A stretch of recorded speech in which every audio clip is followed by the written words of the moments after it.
School পড়ুয়া দানির হঠাৎই একদিন অ্যাংজাইটি অ্যাটাক হয়, আর এর মূলে ছিল তাদের পারিবারিক দ্বন্দ্ব। বাইরে থেকে পারফেক্ট মনে হলেও তাদের পরিবারে সর্বদাই ঝামেলা লেগে থাকতো। তাই এবার স্কুল কর্তৃপক্ষ তাদেরকে পাঠায় এক থেরাপি সেশনে। কিন্তু এই থেরাপির পর কি তাদের সব সমস্যার সমাধান হবে, নাকি তাদের পারিবারিক দ্বন্দ্ব আরো দ্বিগুণ হবে? চলুন সেটাই দেখে আসা যাক আজকের গল্প পারফেক্ট ফ্যামিলিতে। শুরুতেই দেখা যায় একটা ফ্যামিলিকে, তাদের মধ্যে বেশ ঝগড়া হচ্ছিল। আর এই ঝগড়া এমন বাড়াবাড়ি পর্যায়ে পৌঁছে যায় যে সেখানে বাড়ি ছাড়াছাড়ির কথাও উঠে আসে। সেই ঝগড়ায় বড়দের থেকে ছোট্ট মেয়েটা বেশি এফেক্টেড হয়। বাড়ির সবচেয়ে বড় হচ্ছে মেয়েটার দাদা দাদি, আর তার দাদার সাথেই ঝগড়া হয় তার বাবার। সিচুয়েশন অনেক বাজে পর্যায়ে চলে যায়। তাই বাচ্চাটা ভয় পেতে থাকে যে যদি তার ফ্যামিলিটাই এবার ভেঙে যায় তখন কি হবে। কেননা প্রত্যেকটা বাচ্চাই তো চায় একটা পারফেক্ট ফ্যামিলি, আর সেই ফ্যামিলিতে যদি কোনো ঝামেলা সৃষ্টি হয় তাহলে বাচ্চাদেরই সবচেয়ে বেশি সমস্যায় পড়তে হয়। তাই বাচ্চা মেয়েটাও তখন তার মাকে জিজ্ঞেস করে, মা আমরা কি সত্যি দাদা দাদিকে ছেড়ে চলে যাব? তার মা তখন এত রেগেছিল যে কিছু না বলেই দরজা লাগিয়ে দেয়। একই সাথে বাকিরাও একইভাবে দরজা লাগিয়ে ভেতরে চলে যায়। মেয়েটার মন ভীষণ খারাপ হয়। তো এই বাড়ির মেয়ে হচ্ছে পূজা। পূজাকেও তার বাবা বেশ বকাবকি করে, কারণ সে তার হাজবেন্ড আশোককে রেখে এখানে এসে থাকছে, দিনের পর দিন এখানেই কাটাচ্ছে। এসব শুনে পূজা খুবই রেগে যায়, আর কাউকে কিছু না বলে সোজা ঘুমাতে চলে আসে। ঘুমানোর সময় আশোক মেসেজ দেয় তাকে, আর বলে সে তাকে খুব মিস করছে। কিন্তু পূজা তো তার মেসেজের কোনো রিপ্লাই দেয় না। এই পূজার ভাই হচ্ছে বিষ্ণু, যে কিছুক্ষণ আগেই তার বাবার সাথে ঝগড়া করেছে। বিষ্ণুর স্ত্রী তাকে অনেক ভাবে বলে যে বাড়ি নেওয়ার ডাউন পেমেন্ট দিতে, আর সেটা যেভাবেই হোক না কেন তাকে করতে। তখন বিষ্ণু বলে, আমি লোনের জন্য ট্রাই করছি, 3-4 মাস লাগবে, হয়ে যাবে। এটা শুনে তার স্ত্রী বলে, কি বললে? আরো 3-4 মাস? এইভাবে হলে তো আমরা জীবনেও এই বাড়ি থেকে বের হতে পারবো না। তো এই নিয়ে তারা স্বামী স্ত্রীও আবার ঝগড়া শুরু করে দেয়। তাদের ঝগড়া বাইরে থেকে তাদের একমাত্র মেয়ে শুনে ফেলে। তার তো কিছুই ভালো লাগছিল না। পরে সে একা একাই ফ্রিজ থেকে নিউটেলা বের করে চুপচাপ খেতে শুরু করে। হয়তোবা তার ভীষণ খিদে পেয়েছে, বা স্ট্রেসের কারণে সে এইভাবে খেয়ে যাচ্ছিল। হ্যাঁ, অনেক সময় হয় স্ট্রেসের কারণে অনেকের খাওয়া বেড়ে যায়। বাচ্চাটারও হয়তো সেরকমই হচ্ছিল। এখান থেকে দৃশ্য চলে যায় পরদিন সকালবেলা। বিষ্ণু অফিস যাওয়ার সময়ও তার বাবা তাকে খোঁজা দিয়ে কথা বলতে থাকে। এসব শুনে তো তার আরো রাগ হয়, কিন্তু সে আর কিচ্ছু না বলে দ্রুত কাজে বেরিয়ে যায়, না হলে আবার একটা ঝামেলা বেঁধে যাবে। আমরা জানতে পারি এই বিষ্ণুর বাবার একটা মিষ্টির বিজনেস আছে, যা সে গত 30 বছর ধরে সফলতার সাথে করে যাচ্ছে। তবে আজকাল তার কাস্টমার কমে গেছে, কিন্তু তাতেও সে তার বিজনেস নীতিতে অটল। অন্যদিকে বিষ্ণুর স্ত্রী নীতি আসে একটা শপে কাপড় কিনতে। সেখানে তার সাথে দেখা হয় সায়রার। সায়রা তার ফ্রেন্ড ছিল।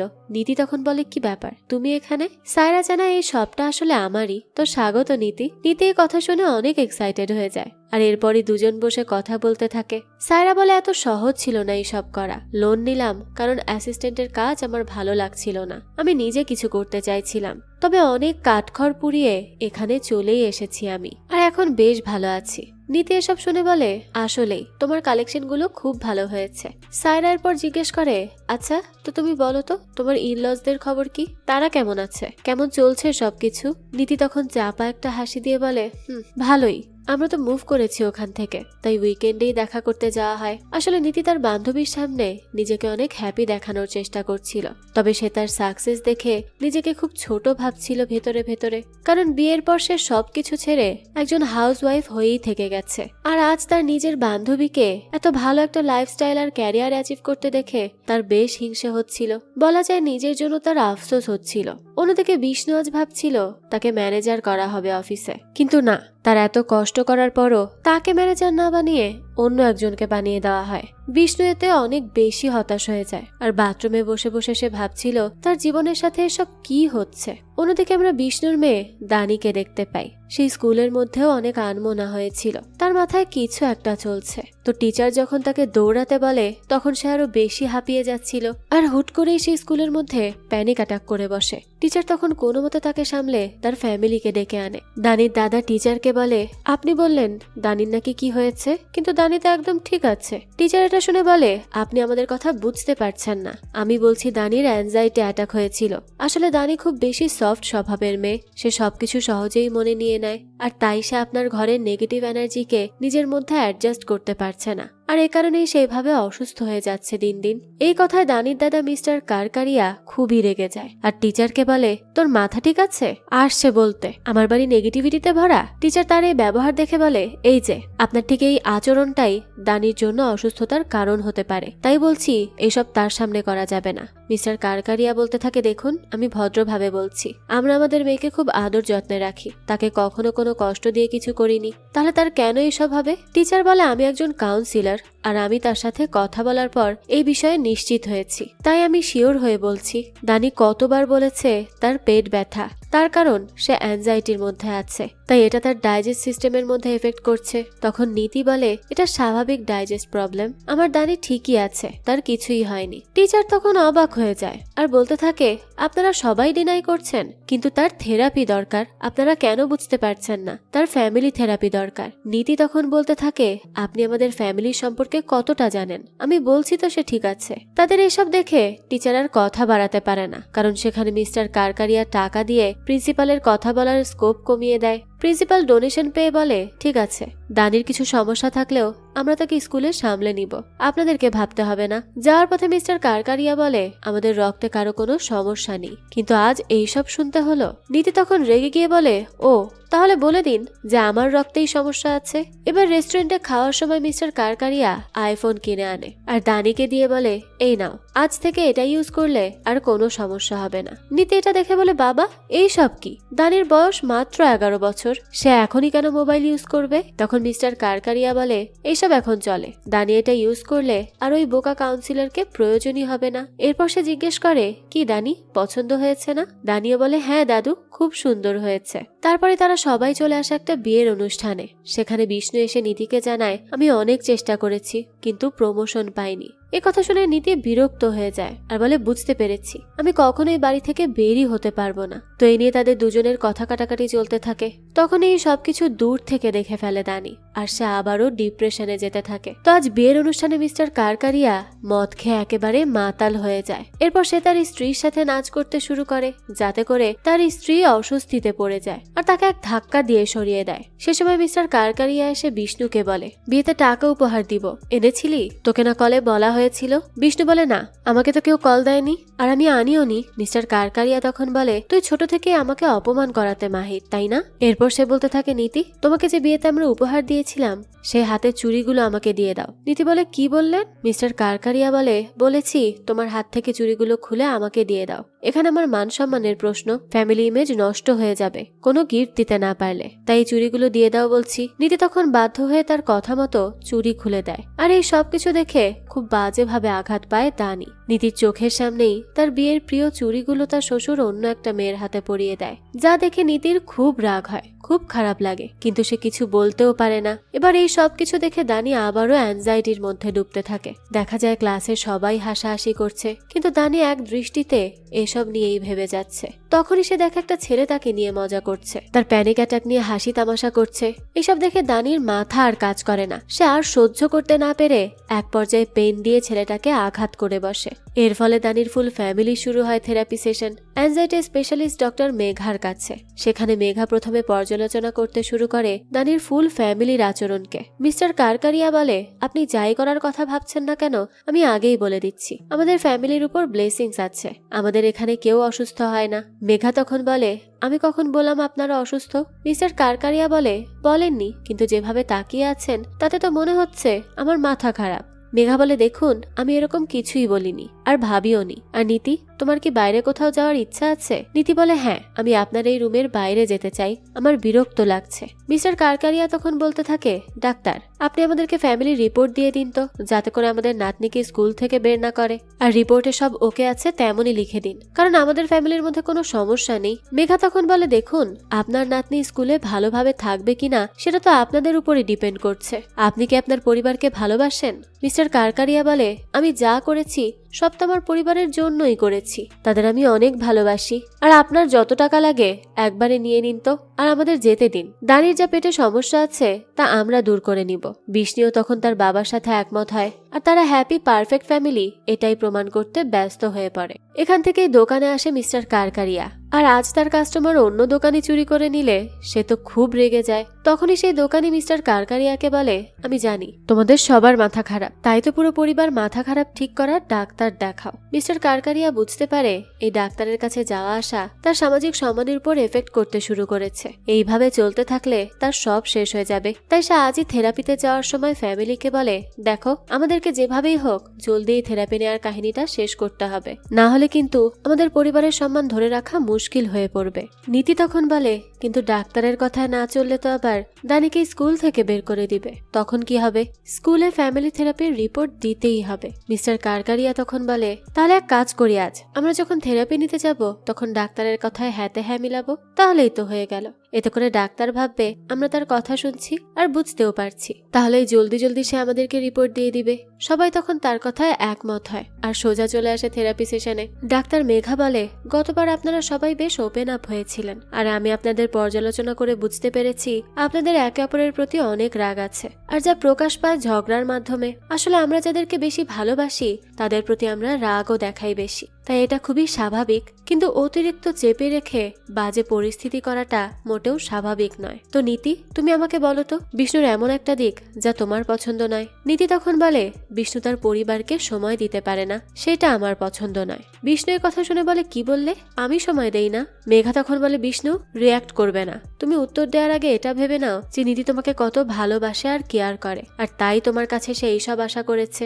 এখন তুমি রিয়্যাক্ট না করে তার কথার রেসপন্স করো। বিষ্ণু তখন নীতিকে বলে, নীতি আই এম সরি, আমি তোমাকে হার্ট করার চিন্তায় কিছু করি না, তবে পরের বার থেকে চেষ্টা করব তোমাদেরকে আরো বেশি সময় দেওয়ার। নীতি এরপর বিষ্ণুর থেকে এরকম রেসপন্স পেয়ে আসলেই অনেক ভালো ফিল করছিল।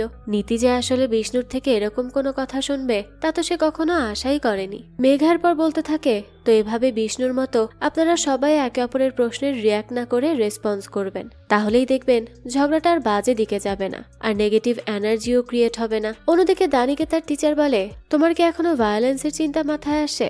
দানি বলে, না স্যার, আমি যাকে আঘাত করেছিলাম তাকে রোজ একবার সরি বলি। আমি আমার ভুলটা বুঝতে পেরেছি, আমার ওরকম ভাবে রিয়্যাক্ট করা ঠিক হয়নি। টিচারের পর জিজ্ঞেস করে, আচ্ছা এখনো কি তোমার পেটে ব্যথা করে? দানি বলে, না স্যার, আমি এখন একদম ঠিক আছি। টিচারের পর বলতে থাকে, ঠিক আছে, আর সামনে কিন্তু ফাদার ডটার ডান্স কম্পিটিশন আছে, করবে তুমি?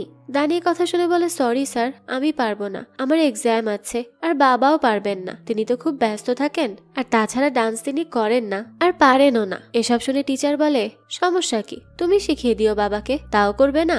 দানি বলে, সরি স্যার। এই বলে সে ক্লাসে চলে আসে, কিন্তু তার ক্লাসমেটরা যখন বলে যে তারা সবাই ডান্স করছে তখন সেও বলে ডান্স করবে। অন্যদিকে নীতি তার ফ্রেন্ড গৌরীর সাথে মিট করে, তারা দুজন গল্প করছিল। কথার মধ্যে গৌরী বলে তাকে তারা কাজে খুব মিস করে, সে খুব ভালো এডিট করত, একটা কাজ আছে, যদি সে একটু হেল্প করে দিত তাহলে অনেক ভালো হতো। তবে নীতি এই কথাটা এড়িয়ে যায়, কিন্তু বাড়ি ফিরে সে কি ভেবে জানো আবারও গৌরীকে মেসেজ করে আর তাকে জানায় যে সে কাজটা করতে রাজি আছে। এতে তো গৌরীও খুশি হয়ে যায়। রাতের বেলা বিষ্ণু বাড়ি ফিরে আসে, তাকে দেখেই দানি বলে, বাবা ডান্স কম্পিটিশন আছে যেখানে বাবা মেয়েকে একসাথে ডান্স করতে হয়, তুমি করবে?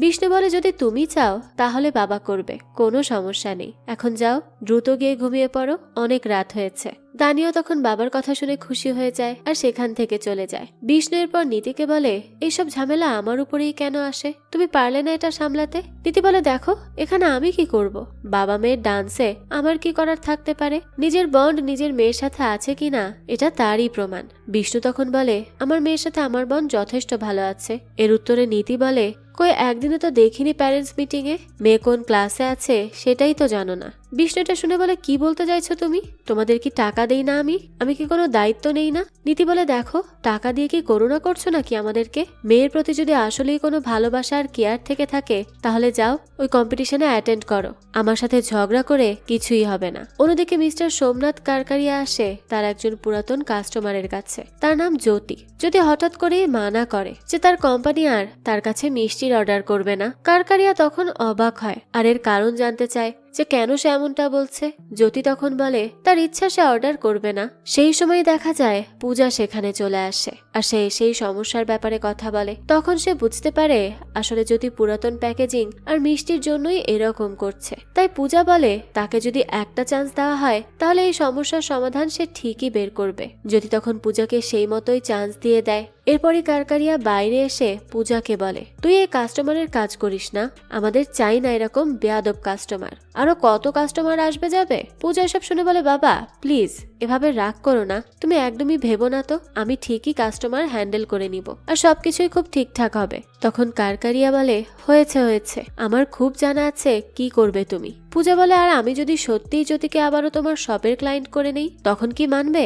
কারকারিয়া বলে হ্যাঁ ঠিক আছে, আমি দেখবো তুমি কি করতে পারো। তো আজ আবারও কারকারিয়া আর তার 2 ছেলে মেয়ে আসে থেরাপি সেশনে।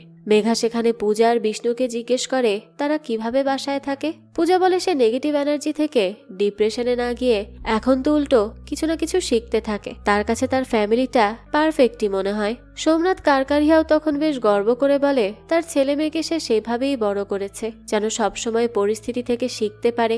এভাবেই সেশন শেষ করে তারা বাড়ি ফিরে আসে। তখন বিষ্ণু তার মেয়েকে ডান্স প্র্যাকটিস করতে বলে, কিন্তু সে যে গান ইউজ করে ডান্স করে তা দানির কাছে মোটেও ভালো লাগে না। তবে সেই কথাটা তার বাবাকে সরাসরি বলতেও পারে না, যদি তার বাবার খারাপ লাগে, যদি সে রাগ হয়ে যায় এই সব কারণে। আর দেখা যায় তার বাবাও তার পছন্দ অপছন্দের খোঁজ করতে যায় না, সে তো তার নিজের ইচ্ছা মতোই গান সিলেক্ট করে আর ডান্স প্র্যাকটিস করতে থাকে। ওইদিকে নীতি কাজ করার চেষ্টা করছিল, কিন্তু একের পর এক সংসারের ডাকে সে কাজে মনই দিতে পারছিল না। আর এই করতে করতে এক পর্যায়ে সে খুবই বিরক্ত হয়ে যায়, কারণ তার শাশুড়ি একটা ছোট্ট হেল্পও করতে রাজি নয়, সবকিছু তাকে একাই করতে হয়। এভাবে কি আর হয় নাকি। এদিকে বিষ্ণু যে ডান্স করছিল সেটা এতই দ্রুত ছিল যে তার সাথে পা মিলাতে হিমশিম খাচ্ছিল দানি। কিন্তু সেদিকে তো বিষ্ণুর খেয়ালই নেই, সে তো অনেক বেশি অধৈর্য।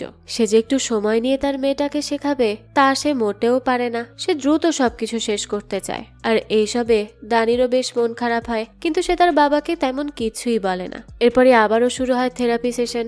বিষ্ণু তখন মেঘাকে বলে আমি তো খুব ধৈর্য ধারণ করে চলি, আমি বুঝতে পারি বাচ্চাদের জন্য কত ধৈর্য ধরে থাকতে হয়। মেঘায় কথা শুনে বলে যদি সে তারপরও না বোঝে তাহলে কি আপনার রাগ হয় না। বিষ্ণু বলে না, আমার একদমই রাগ হয় না, আমি সবসময় ধৈর্যশীলতার সাথেই দানিকে বুঝাই। কিন্তু আসলে তো বিষ্ণু সামান্য ডান্স প্র্যাকটিস করার সময় দানিকে বকতে বকতে শেষ।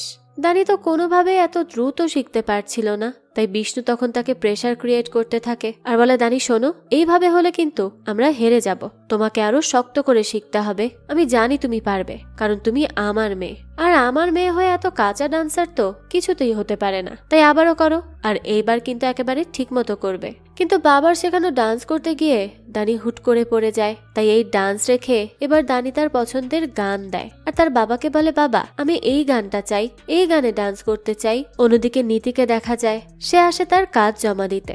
গৌরী তো এই কাজটা পেয়ে খুবই খুশি হয় আর তার অনেক প্রশংসা করে যে এতদিন পর হলেও সে কিন্তু অনেক ভালো কাজ করেছে। আর তার এই কাজে খুশি হয়ে সে নীতির জন্য একটা বড় অ্যামাউন্টের টাকাও দেয়। নীতি নিজ হাতে সেই ইনকাম তুলে নেয়। অনেকদিন পর নিজের ইনকাম পেয়ে সে অনেক বেশি হ্যাপি হয়ে যায়, তার অনেক ভালো লাগতে থাকে। কিন্তু যেই না সে বাড়িতে আসে সেই শুরু হয়ে যায় শাশুড়ির সাথে ঝগড়া। আসলে নীতির শাশুড়ি তাকে সারাক্ষণ কথা শোনাতে থাকে, নীতির বাবার বাড়ি বেশি বড় লোক না, এই না সেই না, এরকম অনেক কথা শোনায় সে নীতিকে, যা নীতির একেবারেই ভালো লাগে না। তাই সেও খুব রেগে যায় আর বলে আচ্ছা আপনারা এতই যখন ধনী তাহলে সেদিন বউয়ের হাতে চুড়ি খুলে কিভাবে গিফট দিলেন, নিজেরা কিছু কিনে দিতে পারতেন না নাকি। এই কথা শুনে তার শাশুড়ি তখন বলে বুঝতে পেরেছি, এই রাগই তাহলে ভেতরে ভেতরে আছে। এরপর সে বলে আর হ্যাঁ দিয়ে দিয়েছি তো ভালো হয়েছে, কারণ এটা আমাদেরই ছিল তাই দিয়েছি। নীতি তো এসব কথার উত্তরে আরো কিছু বলতে চাইছিল, কিন্তু তখনই দানি চলে আসায় সে আর কিছুই বলে না।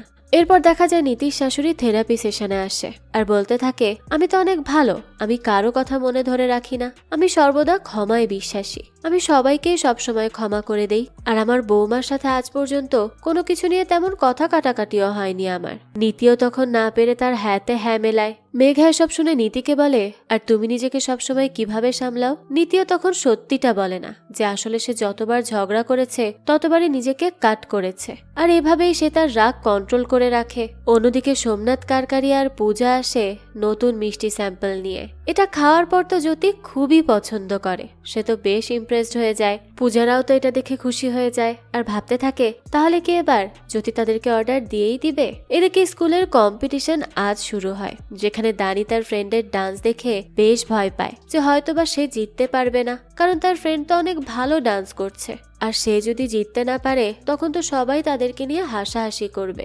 এই নিয়ে সে চিন্তায় পড়ে যায়। এরপরই সে চলে আসে তার বাবার কাছে আর তাকে বলে, সরি বাবা, আমরা মনে হয় জিততে পারবো না। বিষ্ণু তখন তাকে বোঝায় আর বলে, আচ্ছা শোনো, হয়তোবা আমরা জিতবো না, কিন্তু তাই বলে কি আমরা পারফরমেন্সই করব না? আমাদেরকে তো চেষ্টা করে দেখতে হবে, তাই না? দানি তখন বলে, বাবা, সবাই হাসাহাসি করবে, বাকিরা সবাই অনেক ভালো ডান্স করছে, আমরা যদি না পারি? বিষ্ণু এসব শুনে বলে, তোমার বাবার উপর অনেকেই হেসেছে, কিন্তু এবার কেউ হাসার আগেই আমরা চোখে চশমা ইউজ করে নিব। যখন কাউকে দেখবই না তখন কি আসা যায় কেউ হাসলে? বুঝুন কি লজিক। তো এদিকে আবার জ্যোতির পূজাদের মিষ্টি ভালো লাগলেও সে তাদের জানায় যে সে অর্ডার করতে পারবে না, তাদের সাথে ডিল করবে না আর কি, কারণ সে অলরেডি অন্য মালিককে অর্ডারের অ্যাডভান্স করে দিয়েছে। তাই পূজাদের মিষ্টি পছন্দ হওয়া সত্ত্বেও সে মানা করে দেয়। এই আচরণে তো খুবই রেগে যায় সোমনাথ কারকারিয়া আর বলে, আমি বিগত 20 বছর ধরে কোম্পানিতে মিষ্টি দিয়ে এসেছি, তোমার বাবা আজ পর্যন্ত কখনো এরকম আচরণ করেননি, আর তুমি আজ আমাদেরকে বাদ দিয়ে অন্য জায়গায় ডিল করছো। যাই হোক, আমি এখন আর কিছুই বলবো না। এরপরই সে বাইরে এসে দেখে ওয়ার্কার্সরা নতুন মিষ্টি নিচ্ছে। এটা দেখে তো সে খুবই রেগে যায়। এরপরই সে একজনকে কল করে বলে এক্ষুনি ভ্যান নিয়ে আসতে। অন্যদিকে দেখা যায় মঞ্চে ওঠে বিষ্ণু। এরপরই সে দানিকে ডাকে, তবে দানি তো অনেক বেশি ইতস্তত করছিল। তো এরপরও সে বাবার সাথে ডান্স করতে চলেই আসে। তাদের শুরুটা হয় বেশ ভালো। ওইদিকে পূজা আর তার বাবাকে দেখানো হয়। তারা সেখানে ভ্যান নিয়ে জিলাপি বানাতে শুরু করে। ওয়ার্কার্সরা সেই দামি আর আধুনিক মিষ্টি ফেলে তখন চলে আসে সোমনাথ কারকারিয়ার কাছে, আর ওখানে দাঁড়িয়েই বেশ মজা করে খেতে থাকে একেবারে গরম গরম জিলাপি। আচ্ছা, আপনাদের কার কার গরম জিলাপি ভালো লাগে অবশ্যই কমেন্ট করে জানাবেন। আমার তো বেশ লাগে। যাক, ওইদিকে দানি আর বিষ্ণু খুব ভালো পারফরমেন্স করে, যা দেখে সবাই খুব খুশি হয়, এমনকি দানির মা দাদিও। এরপরে চলে আসে রেজাল্ট। দেখা যায় প্রথম হয় দানির ক্লাসমেট, কিন্তু স্পেশাল থ্যাঙ্কস দেওয়া হয় দানি আর তার বাবাকে, কারণ তার বাবা দানির সাথে আজ একেবারে বাচ্চা হয়ে পারফরমেন্স করেছে। তাই তাদেরকে স্টেজে ডেকে অনেক সম্মান জানানো হয়। স্টেজে তখন তাদের ফুল ফ্যামিলি আসে। তারা তো সবাই অনেক বেশি আনন্দ করছিল। সেই মুহূর্তেই দানির ছোট ভাই দাক্ষ মাইক নিয়ে বলতে থাকে, সবাই শুনে রাখো, আমার ফ্যামিলি মেন্টাল, তাই আমরা সবাই একসাথে গাড়িতে করে মেন্টাল ডক্টর দেখাতে যাই, আর সে আমাদের মাথা প্রতিবার ঠিক করে দেয়, আর এভাবেই আমরা পারফেক্ট ফ্যামিলি হয়ে থাকি। এই সব কিছু শুনে তো উপস্থিত সবাই তখন খুব হাসাহাসি করছিল। তখন তো পুরো কারকারিয়া ফ্যামিলি অনেক বেশি লজ্জায় পড়ে যায়। এরপর এই ব্যাপারটা যখন তারা মেঘাকে বলে তখন মেঘা খুবই রেগে যায় আর বলে, তাহলে আমি আর আপনাদের থেরাপি করব না, আর আমি রিপোর্টও দিব না, কারণ আপনারা মানুষ কি ভাববে সেই ভয়েই আছেন এখন পর্যন্ত। আপনারা শুধু নিজেদের কথা কেন ভাবছেন না? আপনারা তো প্রিটেন্ড করছেন আপনারা ভালো আছেন, তাই আমি আপনাদের হেল্প করতে পারবো না। তখনই বিষ্ণু সহ সবাই তাকে রিকোয়েস্ট করে যে তাদেরকে একটা লাস্ট চান্স দিতে, তাহলে তারা সব সত্যি বলবে। মেঘা তখন বলে, আমি আপনাদের কথা শুনবো, যদি আপনারা আমাকে এখন থেকে শুধু সত্যিটাই বলেন। কি বলবেন তো সত্যি? তখন কারকারিয়া ফ্যামিলিও সহমত জানায়। তারাও আসলে নিজেদের সমস্যাগুলো একেবারে দূর করতে চাচ্ছিল, কেননা এসব নিয়ে তারা নিজেরাও অনেক বেশি বিরক্ত হয়ে গিয়েছিল। এখান থেকে দৃশ্য পরিবর্তন হয়। দেখা যায় স্কুলের টিফিন টাইমে দানি টিফিন খাচ্ছিল। সেই সময় তার এক ফ্রেন্ড তাকে দেখে কিছুটা জেলাস ফিল করে, কারণ তার বাবা তার সাথে কত ফ্রেন্ডলি হয়ে ডান্স করলো আর সে কত কেয়ার ফ্রি হয়ে চলতে পারছে, টিফিনে আলু পরোটা খাচ্ছে। এসব দেখে দানিকে তার ফ্রেন্ড ডায়েট করার জন্য ডায়েট টিফিন দেয় আর বোঝায় যে সে মোটা, তাই তার এখন থেকেই ডায়েট করা উচিত। অন্যদিকে মেঘা কারকারিয়া ফ্যামিলিকে থেরাপি সেশনে বলে যে দানি সম্পর্কের মানে কি তা আপনাদের দেখেই শিখতে পারবে, আর তাই এটা খুব গুরুত্বপূর্ণ যে আপনারা তাকে সম্পর্কের মানে কি শিখাচ্ছেন, কি দেখাচ্ছেন। সে কিন্তু সেই মতোই তার জীবনের প্রতিটা সম্পর্ককে জাজ করতে শুরু করবে। এসব শুনে নীতি বলে, আমরা সবসময় দানিকে ভালোভাবে সম্পর্কের মানে বুঝিয়েছি। মেঘা বলে, দেখুন, বাচ্চারা দেখে সবচেয়ে বেশি শেখে, তাই বড়দেরকে আগে ঠিক হতে হবে। তারা তো সবসময় ঝগড়াঝাটিই করে যায়, তাদের এই সম্পর্কে কি সমস্যা আছে সেটা তো আগে খুঁজে বের করতে হবে, তবেই না তারা বাচ্চাদের সামনে ভালো সম্পর্কের উদাহরণ সেট করতে পারবে। এরপর মেঘা বলতে থাকে, আজ এই সপ্তাহের সেশনে আমি আপনাদেরকে বিবাহিত জীবনের সম্পর্কে কথা বলবো। পূজা তখন এই কথা শুনে বলে, মেঘা, আমি কি এই সপ্তাহটা স্কিপ করতে পারবো? মেঘা বলে হ্যাঁ, সমস্যা নেই। এরপরই পূজা বাইরে চলে আসে। তখনই দেখা যায় অশোক কল করে। পূজা তার কল রিসিভ করে বেশ রেগে মেগে বলে যে দেখো, আমার এখন কথা বলার কোনো ইচ্ছে নেই। তুমি বলেছিলে না আমাকে স্পেস দিবে, তাহলে আমার যখন ইচ্ছা হবে আমি এসে কথা বলে নিব। অন্যদিকে মেঘা সোমনাথ কারকারিয়ার স্ত্রী কমলাকে জিজ্ঞেস করে যে তার স্ত্রী হিসেবে সোমনাথের থেকে কি আশা থাকে, কি কি চায় সে। কমলা বলে আমি আর কি চাইবো, আমি চাই উনার খেয়াল রাখতে, উনি যেন ভালো থাকেন, আমি তো এটাই চাইবো। তখনই মেডিসিনের টাইম হয় আর কমলা ভুলে যায়, সেজন্য সোমনাথ কারকারিয়া একটু রেগেই কথা বলে। এই ব্যাপারটা দেখে মেঘা বলে আপনার একটা টাস্ক হচ্ছে এখন থেকে সোমনাথ কারকারিয়া বাবু, আপনি আপনার স্ত্রীর সাথে সবসময় নরম হয়ে কথা বলবেন। আর কমলাজি, আপনি আমাকে বলবেন আপনি কোন 3টা জিনিস একজন স্ত্রী হিসেবে উনার কাছ থেকে আশা রাখেন, সেটা আপনার ব্যক্তিগত জীবনের থেকে বলবেন পরের সেশনে, ঠিক আছে? তো এরপরে তাদের দুজনের থেরাপি শেষ হয় আর থাকে নীতি এবং বিষ্ণু। মেঘা তখন তাদের সাথে কথা বলে আর অনেকক্ষণ কথা বলার পর সে বুঝতে পারে এরা দুজন কলেজ লাইফে খুব ভালো ছিল, একে অপরকে অনেক বেশি ভালোবাসতো, সব সময় সব কথা শেয়ার করত। কিন্তু এখন তাদের মধ্যে সাইলেন্ট ডিস্টেন্স হয়েছে, যা তারা নিজেরাও টের পাচ্ছে না। মেঘা তখন নীতিকে জিজ্ঞেস করে আচ্ছা, তুমি কি বিষ্ণুকে মিস করো? বিষ্ণু তখন বলে ওঠে একসাথে দুজন মানুষ থাকার পর আবার মিস কেন করবে? কিন্তু নীতি সেই সবে পাত্তা না দিয়ে বলতে থাকে হ্যাঁ, আমি বিষ্ণুকে মিস করি। মেঘা তখন জিজ্ঞেস করে কিভাবে মিস করো? নীতি বলে তার সেই ছোট ছোট কথাগুলো, অফিস থেকে ফিরে জড়িয়ে ধরা, সেই সব মিস করি। সে আমাকে জিজ্ঞেস করতো যে নীতি তুমি কেমন আছো? বিষ্ণু এসব শুনে বলে আমি তোমাকে কখনোই জিজ্ঞেস করিনি নাকি? নীতি বলে হ্যাঁ, এখন তো নামমাত্র জিজ্ঞেস করো আর কি, তাও মাঝে মধ্যে। নীতি আরো বলে আসলে সে জব করার পর থেকেই এমন হয়েছে, পাগল হয়ে গেছে কাজের প্রতি, তাও তার প্রমোশন হয় না, আমাকে একটা ব্যাগ পর্যন্ত কিনে দিতে চায় না। বিষ্ণু এসব শুনে বলে তার মতো আমার এত রাগ হয় না, আর সে যা পায় তাই কিনতে চায়, আমার এসব পছন্দ না। মেঘার পর বিষ্ণুকে জিজ্ঞেস করে তার কি একা ফিল হয়? বিষ্ণু বলে হ্যাঁ হয়। মেঘা তখন বলে আসলে তোমাদের সমস্যাই এখানে, তোমরা একসাথে থেকেও একসাথে নেই, তাই তোমাদের এমন একা ফিল হয়, আর তোমরা একে অপরকে মিস করো। চাইলেও কিন্তু এখনো কলেজ লাইফের মতোই ভালোবাসা আনা সম্ভব, তবে সেটা সম্পূর্ণ তোমাদের নিজেদের উপর ডিপেন্ড করে।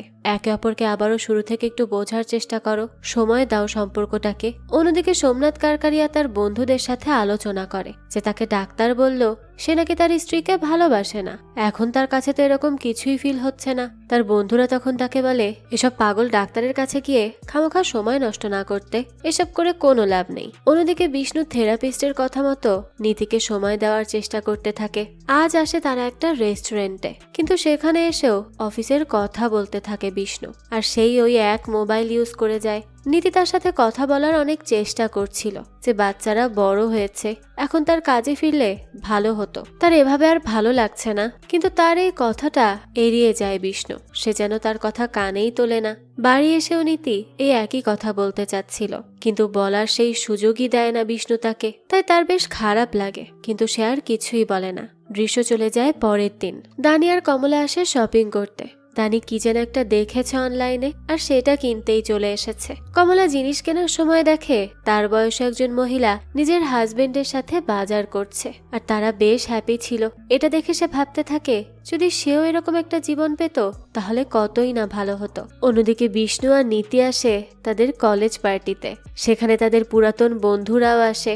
নীতিকে তখন তার বান্ধবীরা বলে সে কত লাকি, বিয়ে করে বাচ্চাদের নিয়ে কত ভালো আছে, লাইফ তো তার একেবারে সেট, সে তো তার হাজবেন্ডটাও পেয়েছে অনেক ভালো। বিষ্ণুকে ওদিকে তার বন্ধুরা বলে তুই ভাই সত্যিই অনেক লাকি, একসাথে লাইফের সবকিছু পেয়ে গেলি, কত ভালো একটা স্ত্রী পেলি, আর আমি যতবার তোদের লাভ স্টোরি বলেছি সবাইকে, সবাই তো খুবই অবাক হয়েছে। বন্ধুদের কাছ থেকে এসব শুনে নীতি বা বিষ্ণু কি বলবে কিছুই বুঝতে পারে না, কারণ আগে তাদের সম্পর্কটা ভালো থাকলেও এখন অনেক দূরত্ব চলে এসেছে। এদিকে সোমনাথ কারকারিয়া একা একা খাবারও খেতে পারে না, তাই সে কমলাকে কল করে বলে একটু তাড়াতাড়ি চলে আসো। সে আসলে অনেক বেশি ডিপেন্ড করে কমলার উপর, তাকে ছাড়া সে কিছুই করতে পারে না, সবকিছু তার স্ত্রীকেই করে দিতে হয়। এই বিষয়ে মেঘা জানার পর সে সোমনাথকে বলে যে আপনি আপনার স্ত্রী কমলার উপর এত কেন ডিপেন্ড করে থাকেন, নিজের কাজ তো নিজেও একটু করে নিতে পারেন, অন্যের উপর এই ডিপেন্ড করে থাকাটা কমিয়ে দিন, তাকে একটু ভালোবাসার চেষ্টা করুন। সোমনাথ কারকারিয়া তখন বলে, সে আমার স্ত্রী, আর এটাই আমার ভালোবাসার স্টাইল, ইউনিক। মেঘা এসব শুনে বলে, হ্যাঁ সেটা আপনার কাছে, কিন্তু আপনার ভালোবাসাটা আসলে কমলার কাছে কেমন সেটা কি কখনো জানতে চেয়েছেন? কমলা তখন হেসে বলে, আমার কাছে তো ভালোই লাগে। মেঘা তখন সেই সবে পাত্তা না দিয়ে বলতে থাকে, আপনি কি ভেবেছিলেন আপনার 3টা ইচ্ছের কথা? কমলা তখন বলে, আসলে যখন বিষ্ণু হবে তখন আমরা দুজন একসাথে আইসক্রিম খেয়ে হাঁটতে হাঁটতে আসতাম। আমার ওই মুহূর্তটা অনেক প্রিয়, খুব ভালো লাগতো সেই সময়, যা এখনের জাঁকজমকপূর্ণ জীবনের মাঝে কোথায় যেন হারিয়ে গেছে। এই কথাটা শুনে একটু অবাক হয়ে তাকায় সোমনাথ তার দিকে, কারণ কখনো নিজের স্ত্রীর ইচ্ছা অনিচ্ছা তো সে জিজ্ঞেসই করেনি, তাই সে জানেও না তার কি ভালো লাগতো আর কি লাগতো না। এদিকে বিষ্ণুকে নীতি বলে সে কাজ করতে চাইছে। বিষ্ণু তখন খুবই রেগে যায়, আর বলে, এখনই কেন এই কথা বলতে হলো? নীতি বলতে থাকে, আমার মনে পড়লো তাই বলে দিলাম, ভুলে যাও, সমস্যা কি? বিষ্ণু তখন বলে, বলেছ এখন, তাহলে ভুলবো কিভাবে? আর হঠাৎ করে কেন কাজ করার এই ইচ্ছা জাগলো শুনি? নীতি বলে, দেখো আমি বাড়িতে খুবই বোরিং ফিল করি, মা তো নিজ ইচ্ছাই সব করেন, তাই আমি ভাবছি আবারও কাজ শুরু করব। বিষ্ণু এসব শুনে বলে, তুমি তো টিচিং করেছিলে, 3 মাস পর ছেড়েও দিলে কেন? কারণ ডিউটি তোমার পছন্দ না। নীতি তখন বলে, তুমি নিজের মতো সবাইকে ভাবো কেন? আমি একটা মাত্র প্রজেক্ট করে লাখ টাকা পেয়েছি, আমরা একসাথে কাজ করলে ঘরও জলদি নিতে পারবো বিষ্ণু, আমাদের দুজনের ইনকাম দিয়ে অনেক ভালোভাবে চলতে পারবো, সেটা তো আরো ভালো, তাই না? কিন্তু বিষ্ণু এসব শুনে রেগে মেগে বলে, তুমি কি বলতে চাইছো? আমি কাজ করতে পারি না, ইনকাম করতে পারি না, আমি একটা ঘরও কিনতে পারবো না? এসব বলে বিষ্ণু খুব রাগারাগি করে গাড়ি চালিয়ে যায়। নীতিও তখন আর কিচ্ছু বলে না। দৃশ্য চলে যায় পরদিন থেরাপি সেশনে। সেখানে আসার পর তাদের ডেটের ভিডিও ছবি দেখে মেঘা, আর জিজ্ঞেস করে তারা তখন কি ফিল করছিল, কিন্তু এই উত্তর কেউ দিতে পারে না, দুজনেই চুপ করে থাকে। মেঘা তখন বলে, আপনারা এর উত্তর দিতে পারছেন না কারণ হয়তোবা আপনারা তখন একে অপরকে ভালোবাসা না দেখিয়ে ছবি, ভিডিও আর পারফরমেন্স দেখাতে বিজি ছিলেন। এটাকে কি ভালোবাসা বলবো নাকি পারফরমেন্স বলবো? নীতি তখন বলে, আমি তার সাথে সাধারণ একটা কথাও বলতে পারি না, সে শুনতেই চায় না। বিষ্ণুর কথা শুনে বলে, তা তুমি বলো কি কিছু শোনার মতো? মেঘা তখন বলে, এইভাবে হবে না, আপনাদের একে অপরকে আরো ভালো করে বুঝতে হবে, নিজেদের কথা শুনে আগে থেকে রিপ্লাই রেডি রাখতে হবে না, একটু সময় দিয়ে তারপর বলতে হবে। ভালোবাসার বাকি সবকিছুকে আলাদাভাবে ব্যালেন্স করতে হবে।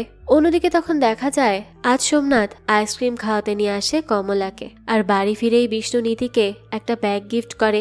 এটা হচ্ছে নীতির একটা পছন্দের ব্যাগ, যা সে কেনার জন্য বিষ্ণুকে অনেক আগে ছবি দিয়ে রেখেছিল, কিন্তু তখন বিষ্ণু ইগনোর করেছিল ব্যাপারটা। তবে আজ এই ব্যাগটা পেয়ে নীতি অনেক খুশি হয়, আর ইনস্টাগ্রামে পোস্ট করে বলে, best husband in the world. এই ক্যাপশন দেখে বিষ্ণুও খুব খুশি হয়ে যায়। আসলে সম্পর্কের অনেক দিন হলে নিজেদের মধ্যে ধীরে ধীরে দূরত্বের সৃষ্টি হয় অনেক সময়, তবে একে অপরের এই ছোটখাটো খুশির খেয়াল রাখলেই কিন্তু জীবন অনেকটা সহজ আর সুন্দর হয়ে যায়। যাক, তো এরপর আবারও একদিন সবাই একসাথে থেরাপিতে আসে। সেখানে দানির জন্মদিনের সময়কার তাদের ফিলিংস নিয়ে কথা বলা হয়। মেঘা বলে, দানি সত্যি অনেক লাকি যে আপনারা তাকে এত ভালোবাসেন। সোমনাথ বলে, নিজের বাচ্চাকে তো সবাই ভালোই বাসে, আমরাও আমাদের সর্বোচ্চটা দিয়ে তাকে ভালোবাসি, তার জন্য সবকিছু করার চেষ্টা করি। বিষ্ণু বলতে থাকে, দানির এবার জন্মদিনে আমরা চেষ্টা করব তার যেন কোনো প্যানিক বা কোনো অ্যাংজাইটি না হয়, আর এটা যেন তার বেস্ট বার্থডে হয়। মেঘা বলে, হ্যাঁ সেটার চেষ্টা করলেই তো ভালো। সোমনাথ তখন বলে, হ্যাঁ অবশ্যই তেমন হবে, সবচেয়ে খুশি থাকবে দানি তার এই জন্মদিনে, আমরা কোনো ঝামেলাই হতে দিব না, সবকিছু আবারও আগের মতো ঠিক করে ফেলার চেষ্টা করব। মেঘা এরপর বলতে থাকে, দানিকে খুশি রাখার চেষ্টা করা তো ভালো কথা, কিন্তু এইবার আমি আপনাদের খুশির উপর কথা বলবো। কমলা তখন বলতে থাকে, দানির খুশিতেই তো আমাদের খুশি। মেঘা তখন বলে, দেখুন ফ্যামিলিকে আপনারা ফুচকার মতো ভাবতে পারেন, কারো টক, আবার কারো মিষ্টি, আবার কারো ঝাল ভাবে খেতে পছন্দ ফুচকা, কিন্তু তাই বলে এখানে ভুল কিন্তু কিচ্ছু হয় না, থাকে তো সেটা ফুচকাই, শুধু টেস্টটা আলাদা হয়। এসব শুনে সোমনাথ বলে, তার মানে আপনি বলতে চাইছেন আমরা এটা খুঁজে বের করব যে আমাদের কার খুশি কিসে লুকিয়ে আছে? মেঘা বলে, হ্যাঁ একদম ঠিক বলেছেন, আমি চাই আপনারা সবাই মিলে বেস্ট কারকারিয়া ফুচকা বানান। তো সেদিন রাতে বসে কারকারিয়া ফ্যামিলি ডিসাইড করছিল কি থিমে তারা দানির বার্থডে পার্টি করবে। দানি তখন তার ফ্রেন্ড কবির আর তানিয়ার থেকে পছন্দ জিজ্ঞেস করে, আর নীতি বলতে থাকে 90s এর বলিউড থিম করি। বিষ্ণু বলে, হ্যাঁ এটাই করি, কি বলো দানি? দানি তখন তার ফ্রেন্ডদের জিজ্ঞেস করে আর তারাও এতে রাজি হয়ে যায়। কিন্তু এখানে এই থিমের আইডিয়া দেওয়ার ক্রেডিট নিয়ে নেয় বিষ্ণু, যা আবার নীতির ভালো লাগে না। দৃশ্য চলে আসে পরের দিন। স্কুলে আসার পর দানি সবাইকে ইনভাইট করে তার বার্থডেতে। তখন দেখা যায় তার ক্লাসের তানিয়া মেয়েটা কেন যেন দানিকে খুব হিংসে করে। হয়তোবা তানিয়া কবিরের সাথে দানিকে পছন্দ করছিল না। দানি পরে চিত্তানকেও ইনভাইট করে তার স্যারের কথায় আর বলে আসার ইচ্ছা হলে চলে আসতে। আসলে তার সাথেই তো তার গ্যাঞ্জামটা হয়েছিল। যাক, এরপরই বার্থডে পার্টিতে সবাই চলে আসে। সেখানে অনেক কিছুর আয়োজন করা হয়। সবাই তো বেশ এনজয় করছিল। দানি কেন যেন আজকাল তার ফ্রেন্ডদের লাইফস্টাইল কপি করতে খুব বেশি ব্যস্ত। সে তাদের মতো খাওয়া দাওয়া, অভ্যাস এই সব কিছু করতে চাইছিল, আর সে সেটা করেও। তাই তো সে তার দাদির হাতের পায়েসও খেতে চাইছিল না। কিন্তু পূজা যখন তার ফ্রেন্ডদের খাওয়াতে কনভিন্স করে নেয়, তখনই দানিও খায়। পার্টিতে সবাই সবার মতো মজা করলেও নীতি খেয়াল করে বিষ্ণু বিজি তার কলিগের সাথে, যে বিষয়টা তার একদম ভালো লাগে না। তাই বিষ্ণুকে একরকম টেনেই সে পার্টিতে নিয়ে আসে। সোমনাথ তখন দেখে তার নাতনিকে অন্যরা গিফট দিচ্ছে, কিন্তু সে কিছু দিতে পারছে না, কারণ সে যে কি গিফট দিবে তাকে সেটাই সে বুঝে উঠতে পারেনি। দোকানে দোকানে ঘুরেও সে কিচ্ছু কিনতে পারেনি। তাই এই কষ্ট থেকে সে পার্টির বাইরে চলে আসে। সেখানে সে দেখে একটা কুকুর ছানাকে। তার হয়তোবা মা ছিল না, তাই সোমনাথ সেটা কোলে তুলে নিয়ে পার্টিতে চলে আসে। কুকুরছানাকে দেখে তো দানি খুব খুশি হয়ে যায়, আর খুশিতে তার দাদার কাছে এসে বলে, দাদা এটা আমার গিফট। থ্যাংক ইউ দাদা, আমি অনেক খুশি। এটা আমার এখন পর্যন্ত বেস্ট গিফট। সোমনাথ তো এটা দেখে নিজেও শকড, কারণ সে তো এটা গিফট ভেবে আনেইনি, কিন্তু অজান্তে এটা দানির খুশির কারণ হয়ে গেল। তাই সোমনাথ কুকুরছানাটা দানির কোলে দিয়ে বলে, হ্যাঁ এটা তোমার জন্য। এরপরে বার্থডে কেক কাট করা হয়। আর আজ সত্যি এটা দানির লাইফের বেস্ট বার্থডে ছিল। কিন্তু বিষ্ণু যখন তার কলিগের সাথে ঘর কেনার ব্যাপারে কথা বলছিল, তখনই সেখানে তার বাবা চলে আসে আর তার এই কথাটা শুনে ফেলে। এরপর আর কি শুরু হয়ে যায় ঝগড়াঝাটি। সোমনাথ বলে, তুই আমাদের বাড়ি ছেড়ে যাচ্ছিস? তুই ঘর ছেড়ে দিবি? আলাদা থাকবি? এতই বড় হয়ে গেছিস তুই? কমলাও তখন চলে আসে, আর এখানে এসব নিয়ে বেশ চেঁচামেচি শুরু হয়। এর মধ্যেই নীতি আসে আর বলে, বাবা মা আস্তে কথা বলুন, হয়তোবা কিছু ভুল শুনেছেন আপনারা। কমলা বলে, এসব তোমার পরিবারের থেকেই এসেছে। আমি খুব বুঝতে পারছি, তারা সবাই আলাদা থাকে বলে এখন আমাদের পরিবারকে ভেঙে দিতে চাইছো। নীতি এসব শুনে বলে, আপনি বারবার আমার পরিবারের ব্যাপারে কেন বলেন? আমাদের খুশির কি কিছু মানে নেই? কমলা বলে, রাখো খুশি, ফ্যামিলির থেকে আলাদা হয়ে কিসের খুশি? হ্যাঁ। সোমনাথ বলতে থাকে, নীতি দয়া করে আমাদের ফ্যামিলিকে ভেঙে দিতে যেও না, আমি এসব একদম মানব না। নীতি তখন বিষ্ণুকে বলে, তুমি কিছু তাদের বলছো না কেন? সোমনাথ তখন বলে, সে কি বলবে, তার বলার মুখ আছে নাকি? এইসব কথা বলার মাঝেই সোমনাথ পূজাকেও কথা শুনিয়ে দেয়। তাই পূজা খুব রেগে মেগে বাইরে চলে আসে। এসব কিন্তু আবার বাইরে থেকে দানি ফলো করে। এসব দেখে তার অনেক বেশি খারাপ লাগতে থাকে। তার এই বার্থডেটা বেস্ট বার্থডে হওয়ার কথা ছিল, কিন্তু এই বার্থডেটা বেস্ট হওয়ার থেকে তো আরো বেশি খারাপ হয়ে যায়। সবকিছুই আবারও অসম্পূর্ণ থেকে যায়। এদিকে বড়দের তো ঝগড়া চলতেই থাকে। ঝগড়া করতে করতে ব্যাপারটা এক পর্যায়ে এতটা বেড়ে যায় যে নীতির রাগের চোটে দানিকেই থাপ্পড় মেরে বসে। দানি তো আরো বেশি কষ্ট পায়। এভাবেই আবারও দানি একটা খারাপ দিনের সম্মুখীন হয়, আর আবারও বাজেভাবে অ্যাংজাইটির শিকার হয়, কারণ নীতি তার সমস্ত রাগ দানির উপর ঢেলে দিয়েছিল, যা সে একেবারেই সহ্য করতে পারেনি। তো দানির এই বার্থডের পর দেখা যায় দানি আবারও কাউকে আঘাত করার টেন্ডেন্সিতে ভুগতে শুরু করে। তার অবস্থা আরো বেশি খারাপ হতে থাকে। তার তো ইচ্ছে করছিল কাউকে আঘাত করে রক্ত বের করে দিতে, তাহলেই যেন সে শান্তি পাবে। এদিকে থেরাপিতে নীতি মেঘাকে জানায় যে, আমি দানিকে মারতে চাইনি, কিন্তু আমার হাত কন্ট্রোলে থাকেনি, হুট করেই হয়ে গেছে ব্যাপারটা। আমি নিজেকে তখন কোনোভাবেই সামলাতে পারছিলাম না। তবে আমার তার জন্য সত্যি খুব খারাপ লাগছে। কি যে করব কিছুই বুঝতে পারছি না। তখন কমলা বলে, আমরা তো আগেকার যুগের, তাও আমরা জানি বাচ্চাদের গায়ে হাত তুলতে নেই। আর সে এটাও জানে না এই এতটুকু ব্যাপার যদি তার মধ্যে না থাকে তাহলে কিভাবে? আসলে সে একটা খারাপ মা। আর তাছাড়া এটা প্রথমবার নয় যে সে দানিকে মেরেছে, আরো অনেকবারই সেই কাজ করেছে, কারণ সে মা হওয়ার যোগ্যই নয়। এসব শুনে নীতি বলে, আমাকে এরা কর্নার করে, সব সময় এমন করে। আমি যখনই কথা বলি, ঝগড়া করি, তারা সবাই একসাথে আমার উপর চড়ে বসে। আমি সেসব নিতে পারি না, সহ্য হয় না আমার। আর তখনই হুট করে আমি এমন একটা আচরণ করে বসি। কমলা তখন বলে, আমরা হ্যাপি ফ্যামিলি করতে চাই, কিন্তু এই মহিলার জন্য তো সেটা সম্ভবই হয় না। সে সব সময় কিছু না কিছু নিয়ে ঝগড়া করবে, সব সময় কথা কাটাকাটি করতে থাকবে, কখনো চুপ করে থাকতে পারে না। পূজা এরপর মেঘাকে বলে আসলে মা নীতিকে একদমই পছন্দ করে না, কারণ মায়ের মতো নীতি কখনোই চলাফেরা করে না। সে সবসময় তার মতো চলে, আর মা তো চায় তাকে কন্ট্রোল করতে। সেটা যখন পারে না তখনই তিনি রেগে যান। কমলা বলে কেন, আমি কি করেছি এমন? আমি কি তাকে বেঁধে রেখেছি নাকি? মেঘা এরপর পূজাকে বলে আপনার কেন মায়ের ব্যাপারে এরকম মনোভাব, সেটা একটু ক্লিয়ার করে বলুন তো।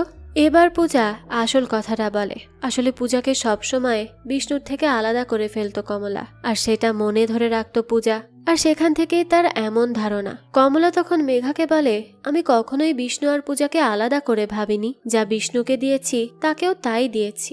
আমি আমার বাচ্চাদের জন্য ভালো করারই চেষ্টা করেছি। পূজা তখন বলে আমরা বড় হয়েছি, আর আমি আমার নিজেরটা নিজে খুব ভালো করেই বুঝি।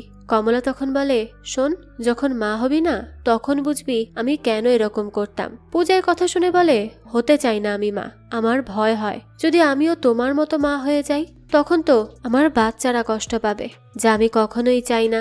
মা মেয়ের কথাবার্তা শুনে মেঘা বলে আপনার এভাবে ঝগড়া করবেন না, এসব ঝগড়া করে কোনো কিছুর সমাধান কখনোই করতে পারবেন না। তার জন্য আপনাদেরকে একে অপরের জায়গায় দাঁড়িয়ে কথা বলতে হবে। যদি একে অপরকে বুঝতে চান আর সবকিছু ঠিক করতে চান, তো নিজেদের ছোট থেকে বড় হওয়া পর্যন্ত কি কি হয়েছে সেই সম্পর্কে কথা বলতে হবে, খোলাখুলি একদম। তাহলেই না একে অপরকে বুঝতে পারবেন, আর তখনই আপনাদের মধ্যে এত ঝামেলার অবসান হবে। কেন আপনারা এরকম আচরণ করছেন সেটা সম্পর্কেও আপনাদের ধারণা চলে আসবে। তখন নীতি বলে আমি ছোটবেলায় আমার বাবার ছায়া হারাই। বাবা মাকে, আমার বোন প্রীতিকে একা রেখে দূরে কোথাও চলে যায়। মা সেদিন খুব কেঁদেছিল, অনেক বেশি ভেঙে পড়েছিল সে। মাকে এত ভেঙে পড়তে আমি কখনো দেখিনি। আর সেদিনের পর থেকেই আমার মা কেমন যেন অদ্ভুত হয়ে যায়, অনেক তান্ত্রিকের কাছে যায় বাবাকে ফিরিয়ে আনার জন্য।